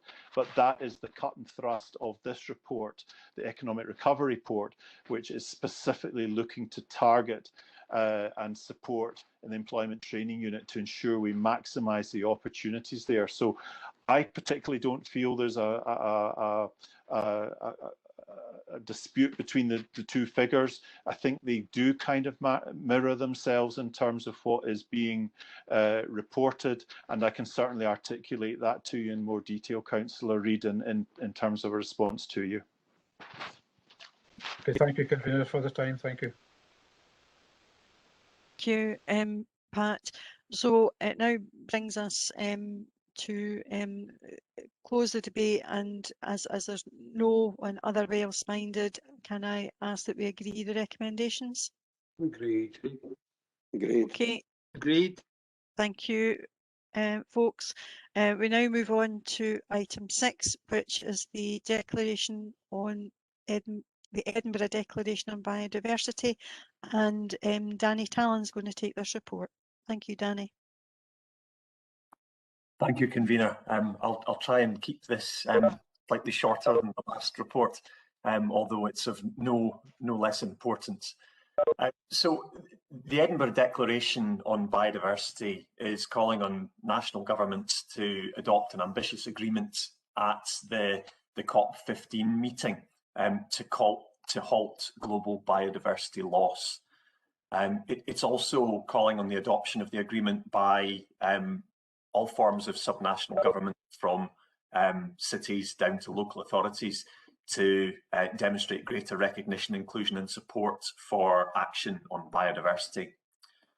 So local authorities are being invited to sign the Edinburgh Declaration prior to its presentation to the UN COP15, which at the time of writing was due to take place in May 2021 in Kunming in China, but has since been delayed until October 2021. The declaration recognises the value of commitment to the agreement in pursuing the Council's environmental objectives, and we're asking the Executive to approve the signing of the Edinburgh Declaration by Falkirk Council. So, as I said, the recommendations: approve the signing of the Edinburgh Declaration and instruct the Chief Executive to sign it on behalf of the Council. Some further background. We recognise that the world is facing a twin crisis currently, both in climate change and in biodiversity loss. A recent international report concluded that nature and its vital contribution to people, which combines both biodiversity and ecosystem services, is deteriorating worldwide at an increasing and worrying rate. There's a strong interrelationship between climate change, biodiversity and human well-being. So this stems from the Convention on Biological Diversity, which is a treaty signed at the 1992 Rio Earth Summit, with the intention of conserving biological diversity and ensuring that it can be used sustainably in the future. COP15 is the 15th meeting of the Conference of Parties, and as I said, it's due to take place in October later this year. At the meeting, a post-2020 framework for action towards a 2050 global vision of living in harmony with nature will be negotiated with targets associated for 2030 and 2050. Last year, the Scottish Government hosted a consultation of local and subnational governments on what this 2020 framework for action may look like. The partners highlighted that there was a critical role for both regional and local governments to play in biodiversity conservation, so not just national government. And they called for this role to be recognised at COP15 later this year and supported by inclusion of subnational and local governmental targets for 2030 and 2050, to mobilise resources for increased investment, to build capacity, to increase communication, education and public awareness of biodiversity initiatives, also increase monitoring and valuation feedback and support for other networks. One of the further key outputs of the consultation was the Edinburgh Declaration itself. So, in a nutshell, what the Edinburgh Declaration does is it seeks to call on national governments to adopt an ambitious agreement at COP15 in October, with the aim of halting biodiversity loss. It's also seeking the greater recognition and the importance of local action. I think you all have probably heard of the phrase "think global, act local." Well, it applies as much in the field of biodiversity and habitat loss as it does in climate change and carbon sequestration. The Edinburgh Declaration also recognises that all levels of government, from national down to local, must work together if this is going to, if the agreement is going to work and we're to make significant change. So the declaration is open for signatories until next month, and we're hoping that it can be signed by Falkirk Council. Currently, there's a number of other subnational and regional governmental agencies who have signed it. So the Assemblies of Scotland, Wales and Quebec have signed it, as well as local governments from countries as far afield as Japan, Mexico and Uganda. Within Scotland, a number of other councils have already signed the declaration. So Aberdeenshire, more locally Stirling Council, have signed it too, as well as some other non-governmental organisations. In addition, there are other Scottish local authorities who are working similar reports through their committee systems to seek endorsement of and signature of the Edinburgh Declaration. So why should you sign it? Well, the Edinburgh Declaration highlights the crucial role of local authorities like Falkirk and the role they can play in conserving biodiversity.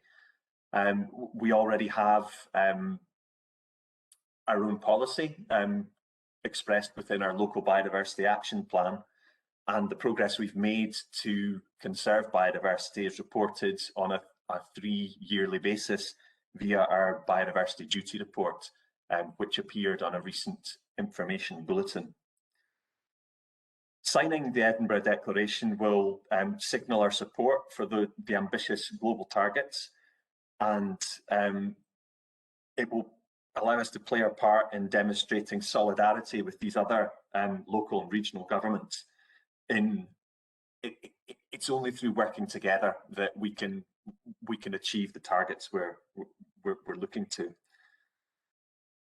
It's also an opportunity for Falkirk Council to publicly demonstrate that we're taking the biodiversity emergency just as seriously as we're taking the climate emergency.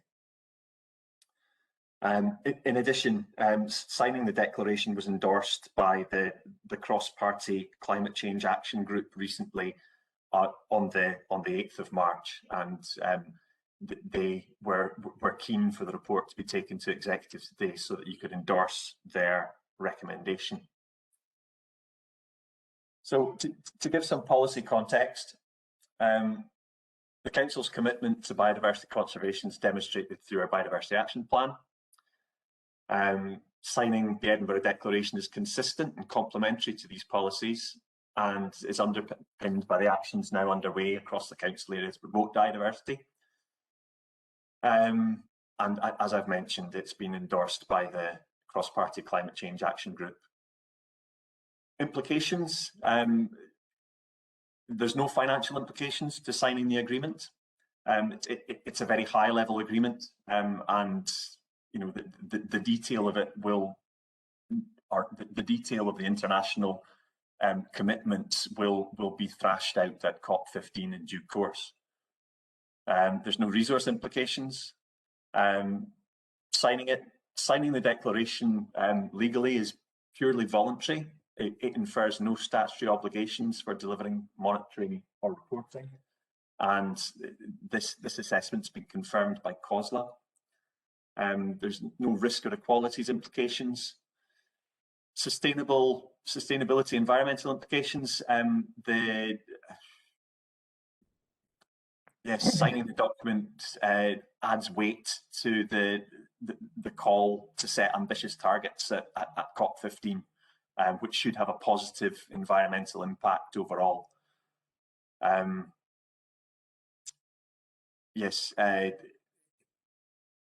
Sorry.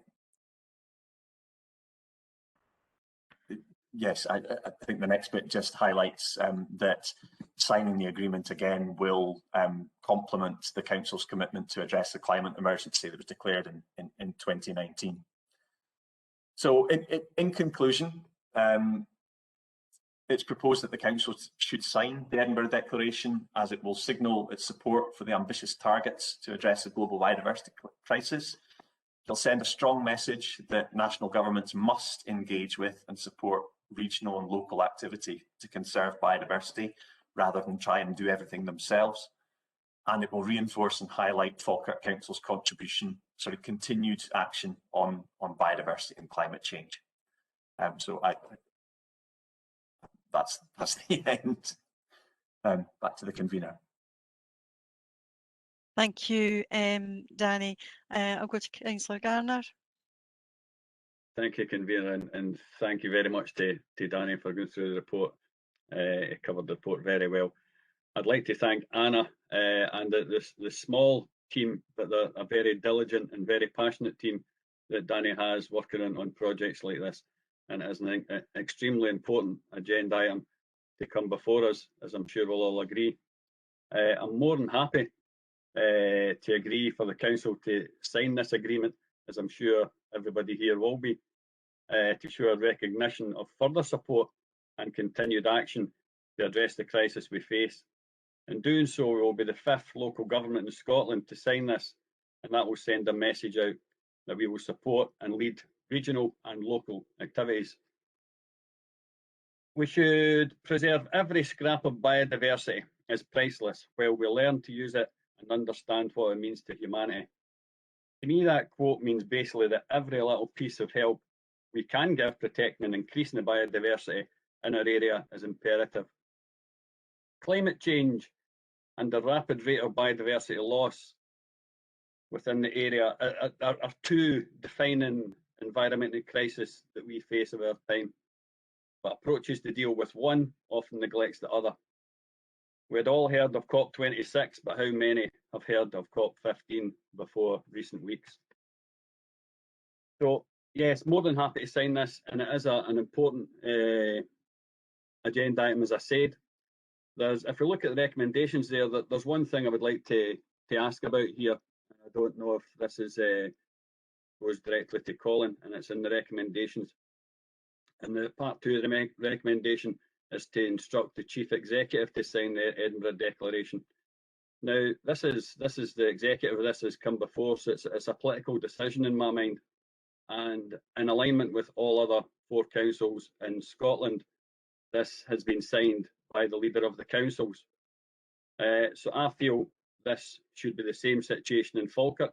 I don't know why the Chief Executive is, and it's obviously nothing against you, Kenneth, at all, but I just think it would bring us in line with all the other councils in Scotland. So I do feel that it should be the leader of Falkirk Council that is signing this agreement. Colin, would you like to give me your thoughts on that first? And I'll come back on it, please.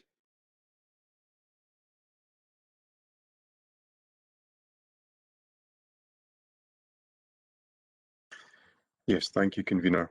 I think in the first instance, I would observe that it's Mr. Duff's report, and he may have the explanation as to why it's the Chief Executive rather than the Leader of the Council. But I think Councillor Garner makes a reasonable observation. It is a policy level decision that could be signed by the Leader of the Council, and I think ordinarily would be. I wonder if the underlying reason, and it may be that Mr. Duff can confirm this, is to do with the potential for publicising the fact that the Council has become party to the agreement and the timing of that in relation to this committee. The observation I would make in relation to that is within the pre-election period, commonly known as PERDA, when there are some restrictions on council publicity, which is associated particularly with elected members rather than officers being used when elected members would ordinarily take that particular role. But to some extent speculating there, and Mr. Duff may be in a better position to confirm.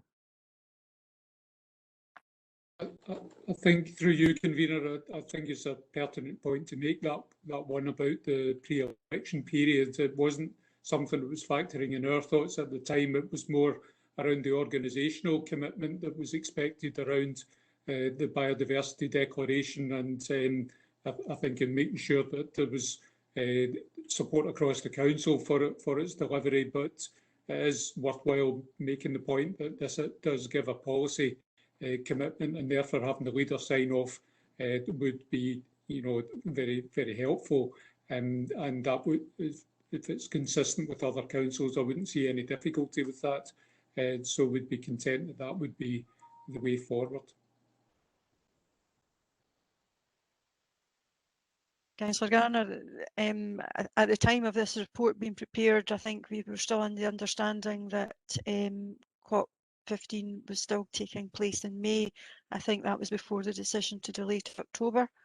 So it may well be that if we agree today, there's a delay in actually signing till after PERDA is completed. But I'll come back to yourself on that. Yes, I'm certainly happy if that's the case, Douglas, if we can find that out. And I don't know if the other elected members here will agree to that, but I do agree it is policy and as such. In line with all the other councils, it should be the council leader.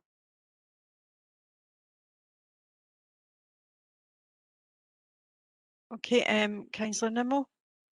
Just a quick question in relation to what was said. I'm just wondering how many other council leaders across the country have actually signed this during the PERDA period. It'd be helpful if that could maybe be clarified. I can clarify that, none, because they all signed it before.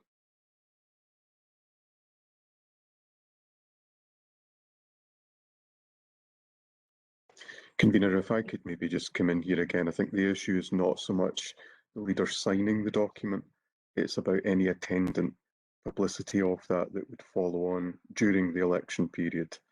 And I think if the committee are content that the leader is the appropriate person to sign, and given the postponement that has been referred to, I think it can be arranged in practical terms so that any publicity takes place at a time that there isn't any question of any election restrictions applying. Okay, thank you, Colin, for clarifying that. Councillor Bissett. Thanks, Convener. Given the climate change and biodiversity, it's all cross-party stuff, why don't the three group leaders sign the document? Councillor Garner, I'm just very aware we're going to get into a to and fro in here. I've looked through all the signatories of the declaration so far, and it's all signal one person signing it. So yeah, I don't see any deviation from that. Just because you've seen other ones that have been signed that way doesn't mean the Falkirk Council has to do it that way. I Right, think in order to be collaborative and the three group leaders who sign it or the chief exec signed it. It would normally be the role of the leader to sign off these policy statements on behalf of the council if all members were agreeable to the actual policy initiative, and that's not something that is unusual. That's normal practice, and it's not something that you would normally see any other occasion where you would have cross-party signs and such items such as this. And I think that's the point that Councillor Garner's making. Irrespective of the political makeup of councils, it would normally be expected it would be a single signatory.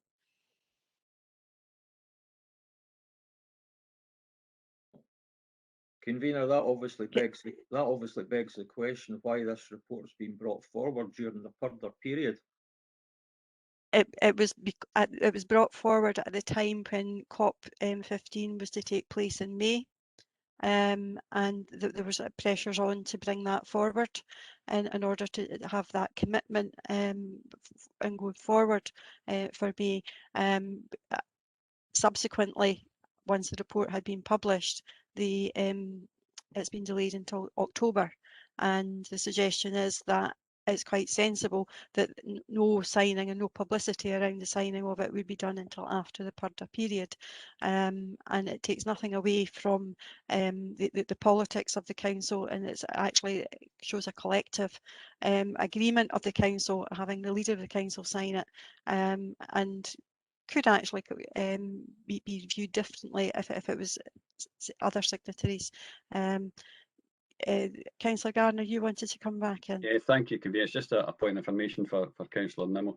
This was brought forward at the request of the cross-party working group, which some of the Labour Party members are part of, and we asked for it to be brought forward as soon as possible, and this was the closest executive meeting we could bring it to. And I thank the officers being able to bring the report forward in that timescale. I'm just a bit concerned that we're getting hung up on the signatory of it and not the absolute substance of the actual item.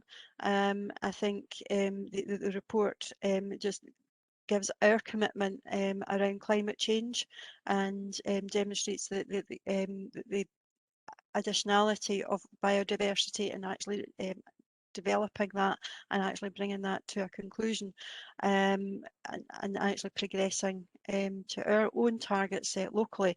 Now, my understanding is no one is objecting to the substance of the report at all, and I think that's what we should be focusing on. Councillor Coombs. Thanks, Convener. I had just written down that it was the Climate Change Action Group that were keen for it to come today for the reasons that you've already mentioned when Councillor Gardner sneaked in front of me without waiting in the queue, by the way. But it's a good group and it is cross-party, and we did all agree that it was important enough because of the reasons that you've just mentioned. So I'm not going to get hung up on who signs what. I think we all live on the one planet and we should be acting as one to try and protect it. And thanks very much, Danny. As Paul says, that it is a very comprehensive report, and it is the most important thing that we need to be looking at right now, although sometimes you wouldn't think it listening to some of these meetings. In 5.1 on this report, we talked about what the council is doing and why we should sign it, and I don't think there's any arguments as to what we can do. But I would also like to ask, I think we need to do everything that we can within our power to improve our biosphere, and I think signing this declaration is the start. And Danny mentioned one of my favourite phrases, think global and act local. I think we need to have that plastered all over the place. It's my daughter helped to plant a few trees outside Wallstone Primary School, and that was the phrase that she put on that. Hopefully the children walking past it every day will take it on board and actually start to follow the thought process behind it.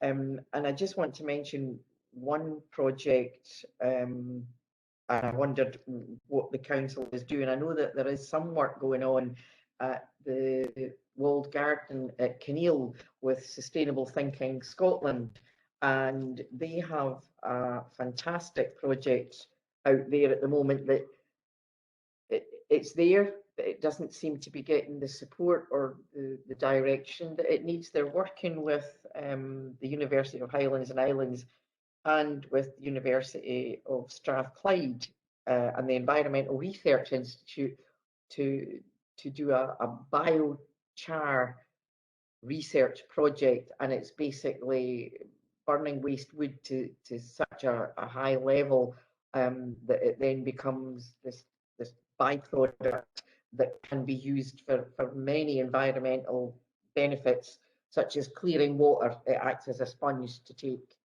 oh gosh, blue algae or green algae. I can't remember all the details. I was out there a couple of times, and the level of knowledge and enthusiasm that these volunteers have. It's a community interest company, and I think that it's in our area, and it's something that just begs for support. It ticks all the boxes that we're talking about here. I know that Mandy, I can't remember Mandy's second name, but Mandy and Danny's team has been out a few times to help. But they've got the biochar project, as I say, that they're working with. They're doing community gardens in some of the old houses that were left when the council withdrew, and they're using that food to those greenhouses to have school children out there. They're doing it as a teaching learning environment. Well, obviously not at the moment. And the food that's grown there is then given to the food banks. It's like, this is just an ideal scenario. It's ticking lots and lots of boxes that we need right now, but they don't seem to be getting a huge amount of support. I wondered if either Danny or Douglas could tell us what else we can do. So signing the declaration is great, but actually on the ground, putting your money where your mouth is.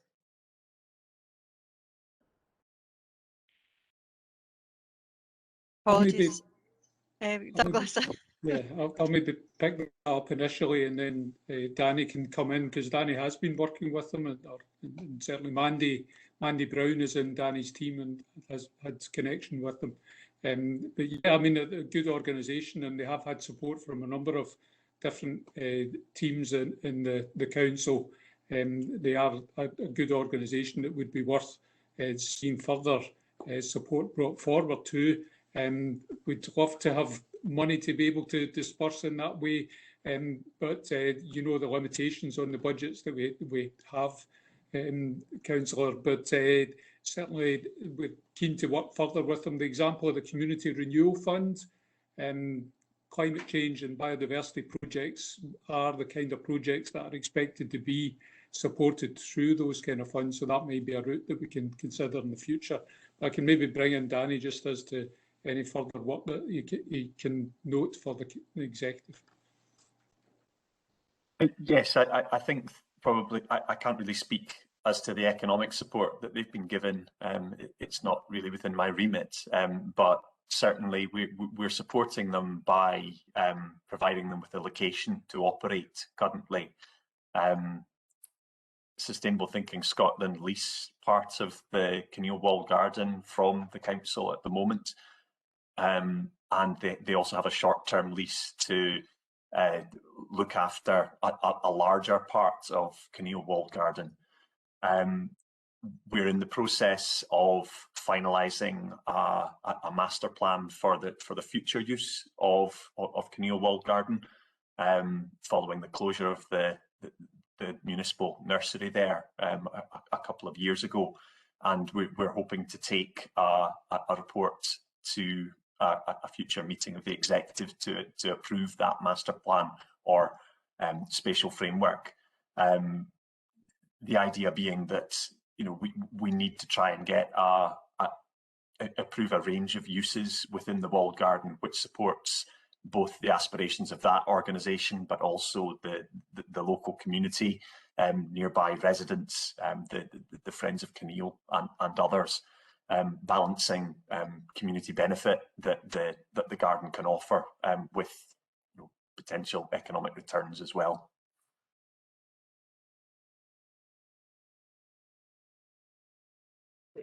That's great, Danny. I mean, I know that, as I said, like that Friends of Kinneil, I've spoken to them as well about it.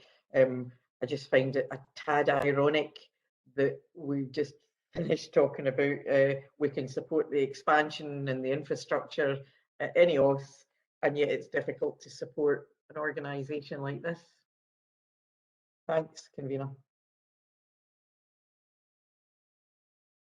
Okay, thank you, Councillor Keynes. I think that there's a couple of avenues there that to explore potential funding to support them, because I do firmly agree that there's a great opportunity at Kinneil, and in fact the whole estate, there's a great opportunity there around developing biodiversity further, and it's something that we do need to look at doing more rather than just talking about. I absolutely agree with that. Okay, that there's been a proposal put forward by Councillor Garner that I, as council leader, sign the Edinburgh Declaration instead of the Chief Executive, as it's a political decision, but that be left until after Purdah in order to be able to get any publicity for the council as a whole at that point. And I think that with the delaying of COP15, I think that's possible now, but that proposal is now before members, and I'm just checked with Councillor Gardner that was what he was meaning. Yeah, that's it. Spot. Okay, Councillor Bowes. Thank you, convener. I'll do the official bit first. Can I formally back second Paul's amendment to this? Can I say I also agree with just about everybody that spoke so far about how important the biodiversity side is. It's something that we're very involved with. I was keeping the leader informed of what we were doing with repairing trees and taking litter out of Corrie Park and play over the weekend, which removing that helps the biodiversity in the area. We're also working on a number of other things, including something very similar to what Councillor Coombs has said about a community garden and a teaching area, which will end up supplying food to the local food bank as well. And we're looking to do that at Stenhousemuir. So it's good that it's not just that, it's happening in a number of areas over Falkirk, and I think it's something that's very positive. It's taken me a few years. When I came into council, I probably wasn't probably the first person you would think who would even know anything about the ecology side, but I've got to say I've got to thank a lot of you guys and a lot of the members of the public who have taught me an awful lot about this, and I'm very, very supportive of this report. Thank you. Okay, thank you, Councillor Bowes. And in which case, if there's no one otherwise minded, are we happy to accept Councillor Gardner's proposal and agree the report? Agreed. Agreed. Okay, thank you, colleagues. We come to our final report of the day. No less important than all the others, but it's a treasury management strategy. And Mr. Smale. Thank you, conveners. We now come to the item on the agenda, cake, today. I do acknowledge at the outset it's a somewhat convoluted report, but that's driven in large measure by the requirement of the various codes and regulations which dictate the content that we're required to put before you. It sits within the framework of the capital strategy report that you'll recall was approved as part of the budget a few weeks back. And it's the first of 3 reports that you'll get on the subject during the course of the year that sets out the strategy. You'll get an interim report roughly halfway through the year in progress, and then you'll get an outturn report. You'll see from the recommendations that the report requires to be referred on to council, which is the standard procedure. So just running through the sections as briefly as I can, convener. The first one, section 4, deals with the economic outlook, and I think the one word there basically describes the content, and it's COVID, the impact of COVID on the general economic position, on interest rate, on inflation. So I won't dwell on that. We then come to the capital section, capital at 5, capital plans, and perhaps 2 tables, linked tables to draw your attention to there. At 5.2, you have the spend over the 5 years, which in aggregate is not far off £750 million, and consequently a very welcome injection into the economy at this time. And then a couple of paragraphs on 5.4, you have a similar table, and that's just the other side of the coin, effectively setting out how that capital programme is financed. Borrowing requirement, as you'll see from the table, self-evidently the largest component in the mix. Section 6 deals with the loans fund, and this perhaps is a classic example of what I was saying at the outset, regulations dictating what we need to say there. So as I say, there's a lot of content there driven for that or by that reason. And just to remind you, the loans fund in effect is operated as an internal bank.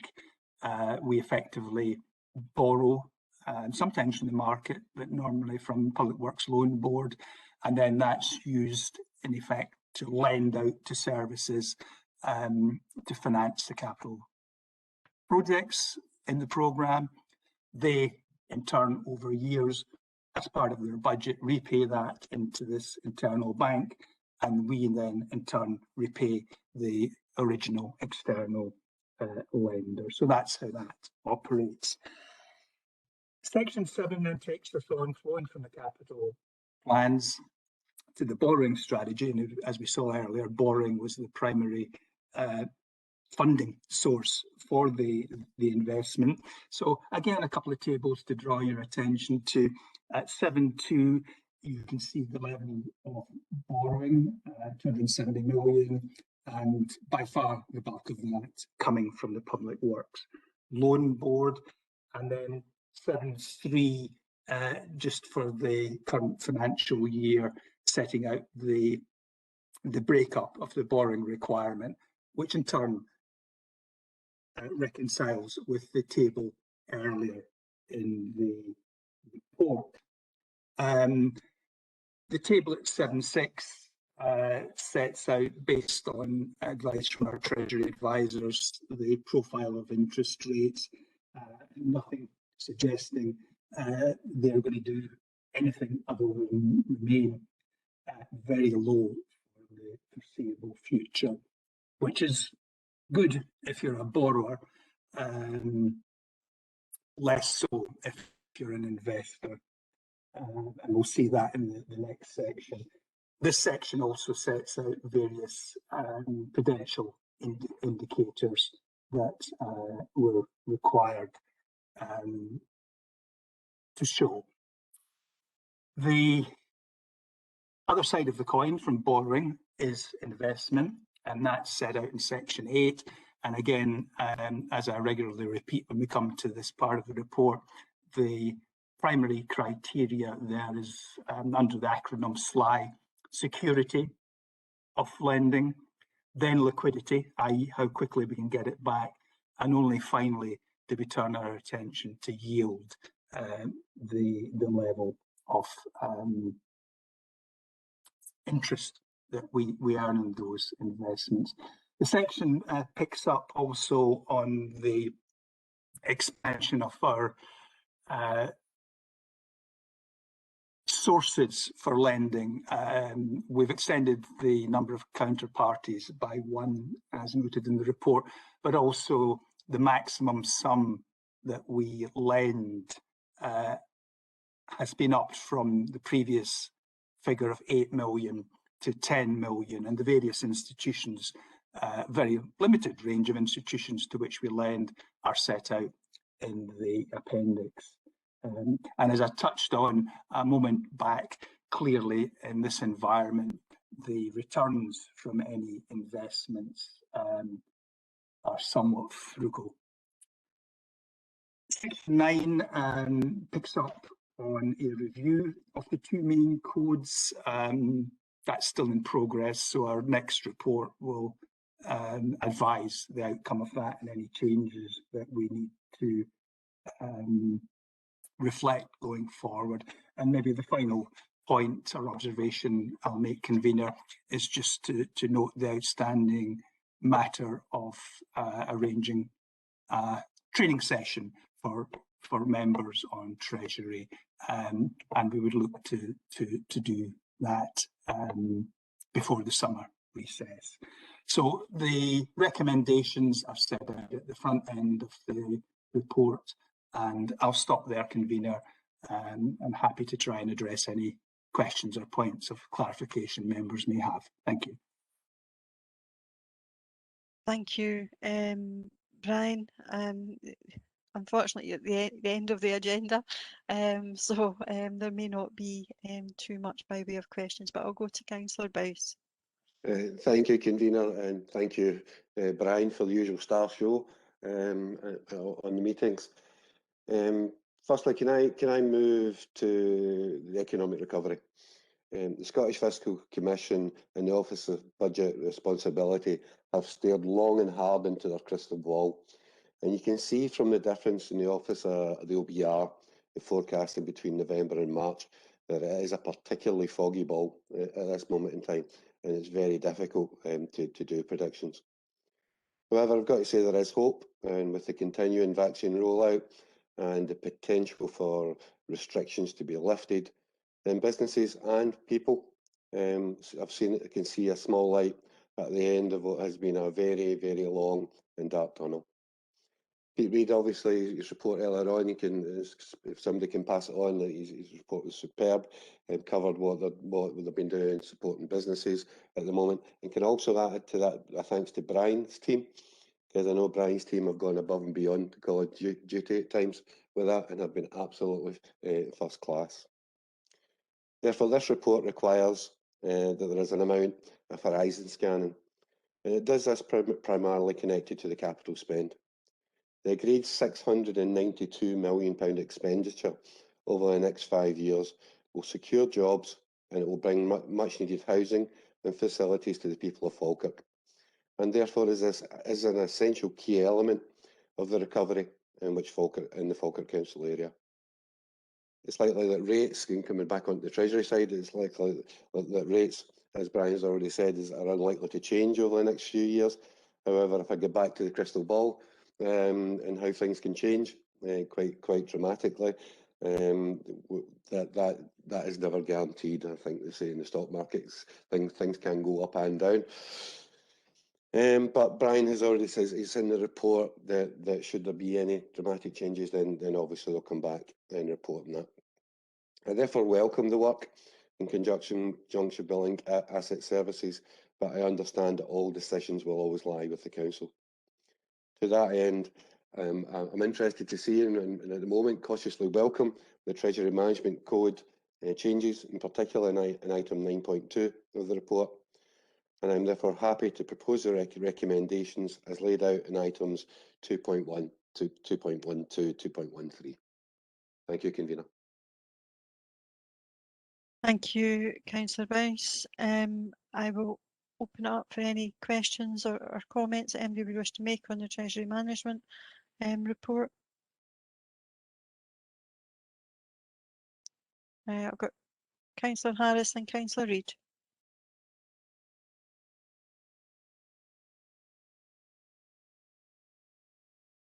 Thanks, convener. And as Gary said, it's always a delight to hear Brian's report, because he just makes such a complicated subject sound simple, but it isn't really. Just a couple of questions which arose from our group meeting yesterday. When I asked them, Brian will probably know was asking the question. In terms of the counterparties, we've obviously we've increased them. Is that because we've got more kind of cash or more cash ready that we're got sitting about that we need to invest, or what's the reason for wanting to up our short-term lending from the 8 to the 10 million? That's essentially it, Councillor Harris. It's we had difficulty placing money on the market, given both the ceiling and the narrower range of counterparties, and what was happening by necessity, in fact, that those previous limits from time to time were being breached. So it's a necessary remedy. And Handelsbanken was not one that our colleague recognised. It's not one I recognised either, to be perfectly honest. But it is a family based UK based bank that meets all the credit criteria, and as the report notes, is used by a considerable number of other councils as well. So an unfamiliar name, but with a strong pedigree. Doesn't sound very British. No, I mean it's obviously German sourced, but it's registered in the UK and meets the UK Bank of England criteria. I'm sure it does. And the other one was on the the Treasury Management Advisors. Is that a change of advisors?